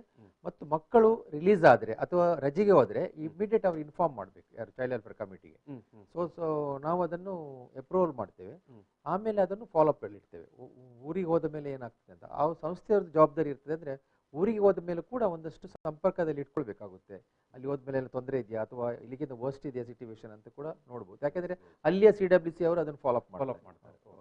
ಸೊ ಈ ನಿಟ್ಟಿನಲ್ಲಿ ಒಂದೊಂದು ಬಹಳ ದೊಡ್ಡ ಸೇವೆ ಮಾಡ್ತಾ ಇದ್ದಾರೆ ಸ್ವಯಂ ಸೇವಾ ಸಂಸ್ಥೆಗಳು. ಈಗ 75ರಲ್ಲಿ 26 ಸಂಸ್ಥೆಗಳು ಮಾತ್ರ ಮಕ್ಕಳನ್ನು ಈಗ ಪಾಲನೆ ಪೋಷಣೆ ಮಾಡ್ತಿರುವಂಥದ್ದು. ಅದನ್ನು 400ಕ್ಕೂ ಹೆಚ್ಚು ಮಕ್ಕಳಿದ್ದಾರೆ. ಸೊ ಅವರು ನಮಗೆ ಅಂಥ ಯಾವುದೇ ಪ್ರಕರಣಗಳು ಬಂದಿಲ್ಲ, 1-2 ಬಿಟ್ಟರೆ ಯಾವುದೇ ರೀತಿಯಲ್ಲಿ ನಮಗೆ ಪಾಸಿಟಿವ್ ಪ್ರಕರಣಗಳು ಬಂದಿಲ್ಲ. ಸೊ ಇನ್ನು ಬರದ ಹಾಗೆ ಮಾಡಲಿಕ್ಕೆ ಎಲ್ಲ ಕ್ರಮಗಳನ್ನು ಕೈಗೊಂಡ್ರೆ ಬರುವುದಿಲ್ಲ. ಸೊ ಚೆನ್ನಾಗಿ ಮ್ಯಾನೇಜ್ ಮಾಡ್ತಾ ಇದ್ದಾರೆ ಅನ್ನೋದನ್ನು ನೀವು ಇಲ್ಲಿ ಈ ಸಂದರ್ಭದಲ್ಲಿ ಹೇಳಿಕೆ ಬಯಸ್ತೇವೆ. ಎಸ್ ವೀಕ್ಷಕರೇ, ನಾನು ಈ ಒಂದು ಮಾತುಕತೆಯನ್ನು ಸಮಾಪನ ಮಾಡ್ತಾ ಇದ್ದೇನೆ. ಮತ್ತೊಮ್ಮೆ ನೆನಪಿಸುವಂಥದ್ದು 1098 1098 ಈ ದೂರವಾಣಿ ಸಂಖ್ಯೆಗೆ ಮಕ್ಕಳು ಏನಾದರೂ ಕಷ್ಟದಲ್ಲಿದ್ದರೆ, ಸಂಕಷ್ಟದಲ್ಲಿದ್ದರೆ, ಈವನ್ ಊಟೋಪಚಾರದ ವಿಚಾರದಲ್ಲಿ ಕೂಡ ನೀವು ಸಂಕಷ್ಟಕ್ಕೆ ನೀವು ಇದೀರಿ ಅಂತ ಅನಿಸಿದರೆ ನಿಮಗೆ ದಯವಿಟ್ಟು ಮಕ್ಕಳು ಅಥವಾ ಮಕ್ಕಳ ಪರವಾಗಿ ಯಾರಾದರೂ ಫೋನ್ ಮಾಡ್ಬೋದು. 1098 ಚೈಲ್ಡ್ ಲೈನ್ ಅವರು ನೇರವಾಗಿ ನಿಮ್ಮನ್ನು ಕಾಂಟ್ಯಾಕ್ಟ್ ಮಾಡ್ತಾರೆ, ನಿಮ್ಮ ಸಂಪರ್ಕಕ್ಕೆ ಬರ್ತಾರೆ. ಪರಿಹಾರ ಏನು ಸಮಸ್ಯೆಗೆ ಏನು ಪರಿಹಾರ ಅನ್ನೋದನ್ನು ಕೂಡ ಇಡೀ ಜಿಲ್ಲಾಡಳಿತದ ನೆರವಿನೊಂದಿಗೆ ಬಂದು ಮನೆ ಬಾಗಿಲಿಗೆ ನಿಂತು ಪರಿಹಾರ ಕಂಡುಕೊಳ್ಳಲಿಕ್ಕೆ ಪ್ರಯತ್ನ ಮಾಡ್ತಾರೆ, ಮತ್ತಂಥ ಕೆಲಸವನ್ನು ಮಾಡ್ತಾ ಇದ್ದಾರೆ. ಸೊ ಈ ವಿಚಾರ ನಿಮ್ಮ ಗಮನದಲ್ಲಿ ಇರಲಿ. ಇದರ ಜೊತೆಗೆ ಏನಾದರೂ ಎಕ್ಸ್ಪರ್ಟ್ ಒಪಿನಿಯನ್ಗಳು ಬೇಕು ಅಂತ ಇದ್ದರೆ, ಮಕ್ಕಳಿಗೆ ಏನಾದರೂ ಕೌನ್ಸಿಲಿಂಗ್ ಬೇಕು ಅಂತ ಇದ್ದರೆ ನೀವು 14499 ದೂರವಾಣಿ ಸಂಖ್ಯೆಗೆ ಮಾಡಿದರೆ ತಜ್ಞರುಗಳು ನಿಮಗೆ ಏನು ಕೌನ್ಸಿಲಿಂಗ್ ಮಾಡುವಂಥ ಕೆಲಸವನ್ನು ಕೂಡ ಮಾಡ್ತಾರೆ. ಇದು ನಿಮ್ಮ ಗಮನದಲ್ಲಿರಲಿ. ಇಷ್ಟು ವಿಚಾರಗಳನ್ನು ಹೇಳಿಕೊಂಡು ನಾನು ಈ ಒಂದು ಮಾತುಕತೆಯನ್ನು ಇಲ್ಲಿ ಸಮಾಪನ ಮಾಡ್ತಾ ಇದ್ದೇನೆ. ಈ ಒಂದು ಸಂದರ್ಭದಲ್ಲಿ ನಿಮ್ಮ ಜೊತೆಗೆ CWC ಮಕ್ಕಳ ಕಲ್ಯಾಣ ಸಮಿತಿ ಅಧ್ಯಕ್ಷರಾಗಿರುವಂಥ ರೆನಿ ಡಿಸೋಜ ಅವರಿದ್ದರು. ಅವರಿಗೆ ನಾನು ಪ್ರೀತಿಯ ಧನ್ಯವಾದ ಸಮರ್ಪಣೆ ಮಾಡ್ತಾ ಇದ್ದೇನೆ. ಧನ್ಯವಾದ. ಅದೇ ರೀತಿಯಾಗಿ ಚೈಲ್ಡ್ ಲೈನ್ ಕಮಿಟಿಯ ಮೆಂಬರ್ ಆಗಿರುವಂಥ ಸದಸ್ಯರಾಗಿರುವಂಥ ಅಸುಂತಾ ಡಿಸೋಜ ಅವರಿದ್ದರು. ಅವರಿಗೆ ನಾನು ಪ್ರೀತಿಯ ಧನ್ಯವಾದ ಸಮರ್ಪಣೆ ಮಾಡ್ತಾ ಇದ್ದೇನೆ. ಎಸ್, ನಾನು ಮತ್ತೊಮ್ಮೆ ಪ್ರತಿ ಬಾರಿಯೂ ಹೇಳುವಂತೆ ನಾವು ಟಿವಿ ಪರದೆಯಲ್ಲಿ ನೀವು ನಮ್ಮ ಮಾತುಕತೆಯನ್ನು ನೋಡುವಾಗ ನಾವೆಲ್ಲ ಪಕ್ಕದಲ್ಲಿ ಕುಳಿತಾಗಿ ಕಾಣಿಸ್ತಾ ಇದ್ದೆವು. ಆದರೆ ನಾವು ತುಂಬ ಡಿಸ್ಟೆನ್ಸ್ ಮೇಂಟೈನ್ ಮಾಡಿ ಕೂತ್ಕೊಂಡಿದ್ದೆವು. ನಾವು ಈ ಸ್ಟುಡಿಯೋದಿಂದ ಮತ್ತೆ ಹೊರಗಡೆ ಹೋಗುವಾಗ ನಾವು ಮಾಸ್ಕ್ ಧರಿಸಿಕೊಂಡೇ ಹೋಗ್ತೇವೆ. ಅದು ನಾವು 3 ಮಂದಿ ಕೂಡ ಅದು ನಮ್ಮ ಕರ್ತವ್ಯ. ಮತ್ತು ನಾನು ಪ್ರತಿ ಬಾರಿ ಹೇಳುವ ಹಾಗೆ ನಾವು ಮಾಸ್ಕನ್ನು ಬಾರಿ ನೀಟಾಗಿ ನಮ್ಮ ಮೂಗು ಮತ್ತು ನಮ್ಮ ಬಾಯಿ ಮುಚ್ಚುವ ರೀತಿಯಲ್ಲಿ, ಮತ್ತು ಅದನ್ನು ಪ್ರತಿ ಬಾರಿ ಕೂಡ ಕಿವಿಯಿಂದ ಅದರ ಟ್ಯಾಗ್ನಿಂದಲೇ ಅದನ್ನು ಸಿಕ್ಕಿಸಿ, ಯಾಕಂತ ಹೇಳಿದ್ರೆ ಬಹುತೇಕ ಸಂದರ್ಭದಲ್ಲಿ ನಾವು ಪದೇ ಮೂಗನ್ನು ಅಥವಾ ಬಾಯಿಯನ್ನು ಟಚ್ ಮಾಡುವಂಥ ಪ್ರಯತ್ನ ಮಾಡ್ತೇವೆ. ಸೊ ಹಾಗಾಗಿ ನಾವು ಪ್ರತಿ ಬಾರಿಯೂ ಮಾಸ್ಕ್ ಧರಿಸ್ತೇವೆ ಹೊರಗಡೆ ಹೋಗುವಾಗ. ನೀವು ಕೂಡ ಮಾಸ್ಕ್ ಧರಿಸಿ, ಆಮೇಲೆ ಸಾಮಾಜಿಕ ಅಥವಾ ಸೋಷಿಯಲ್ ಡಿಸ್ಟೆನ್ಸ್ ಅಥವಾ ದೈಹಿಕ ಅಂತರವನ್ನು ಕಾಪಾಡಿಕೊಳ್ಳಿ. ಜೊತೆಗೆ ಆಗಾಗ ಹೊರಗಡೆ ಹೋಗಿ ಬಂದಾಗ ಸೋಪ್ ಹಾಕಿ ಕೈ ತೊಳ್ಕೊಳ್ಳುವಂಥದ್ದು ಅಥವಾ ಸ್ಯಾನಿಟೈಸೇಷನ್ ಮಾಡುವಂಥದ್ದನ್ನು ಮಾಡಬೇಕು. ಇದು ನಮ್ಮ ಕರ್ತವ್ಯ. Yes, thank you.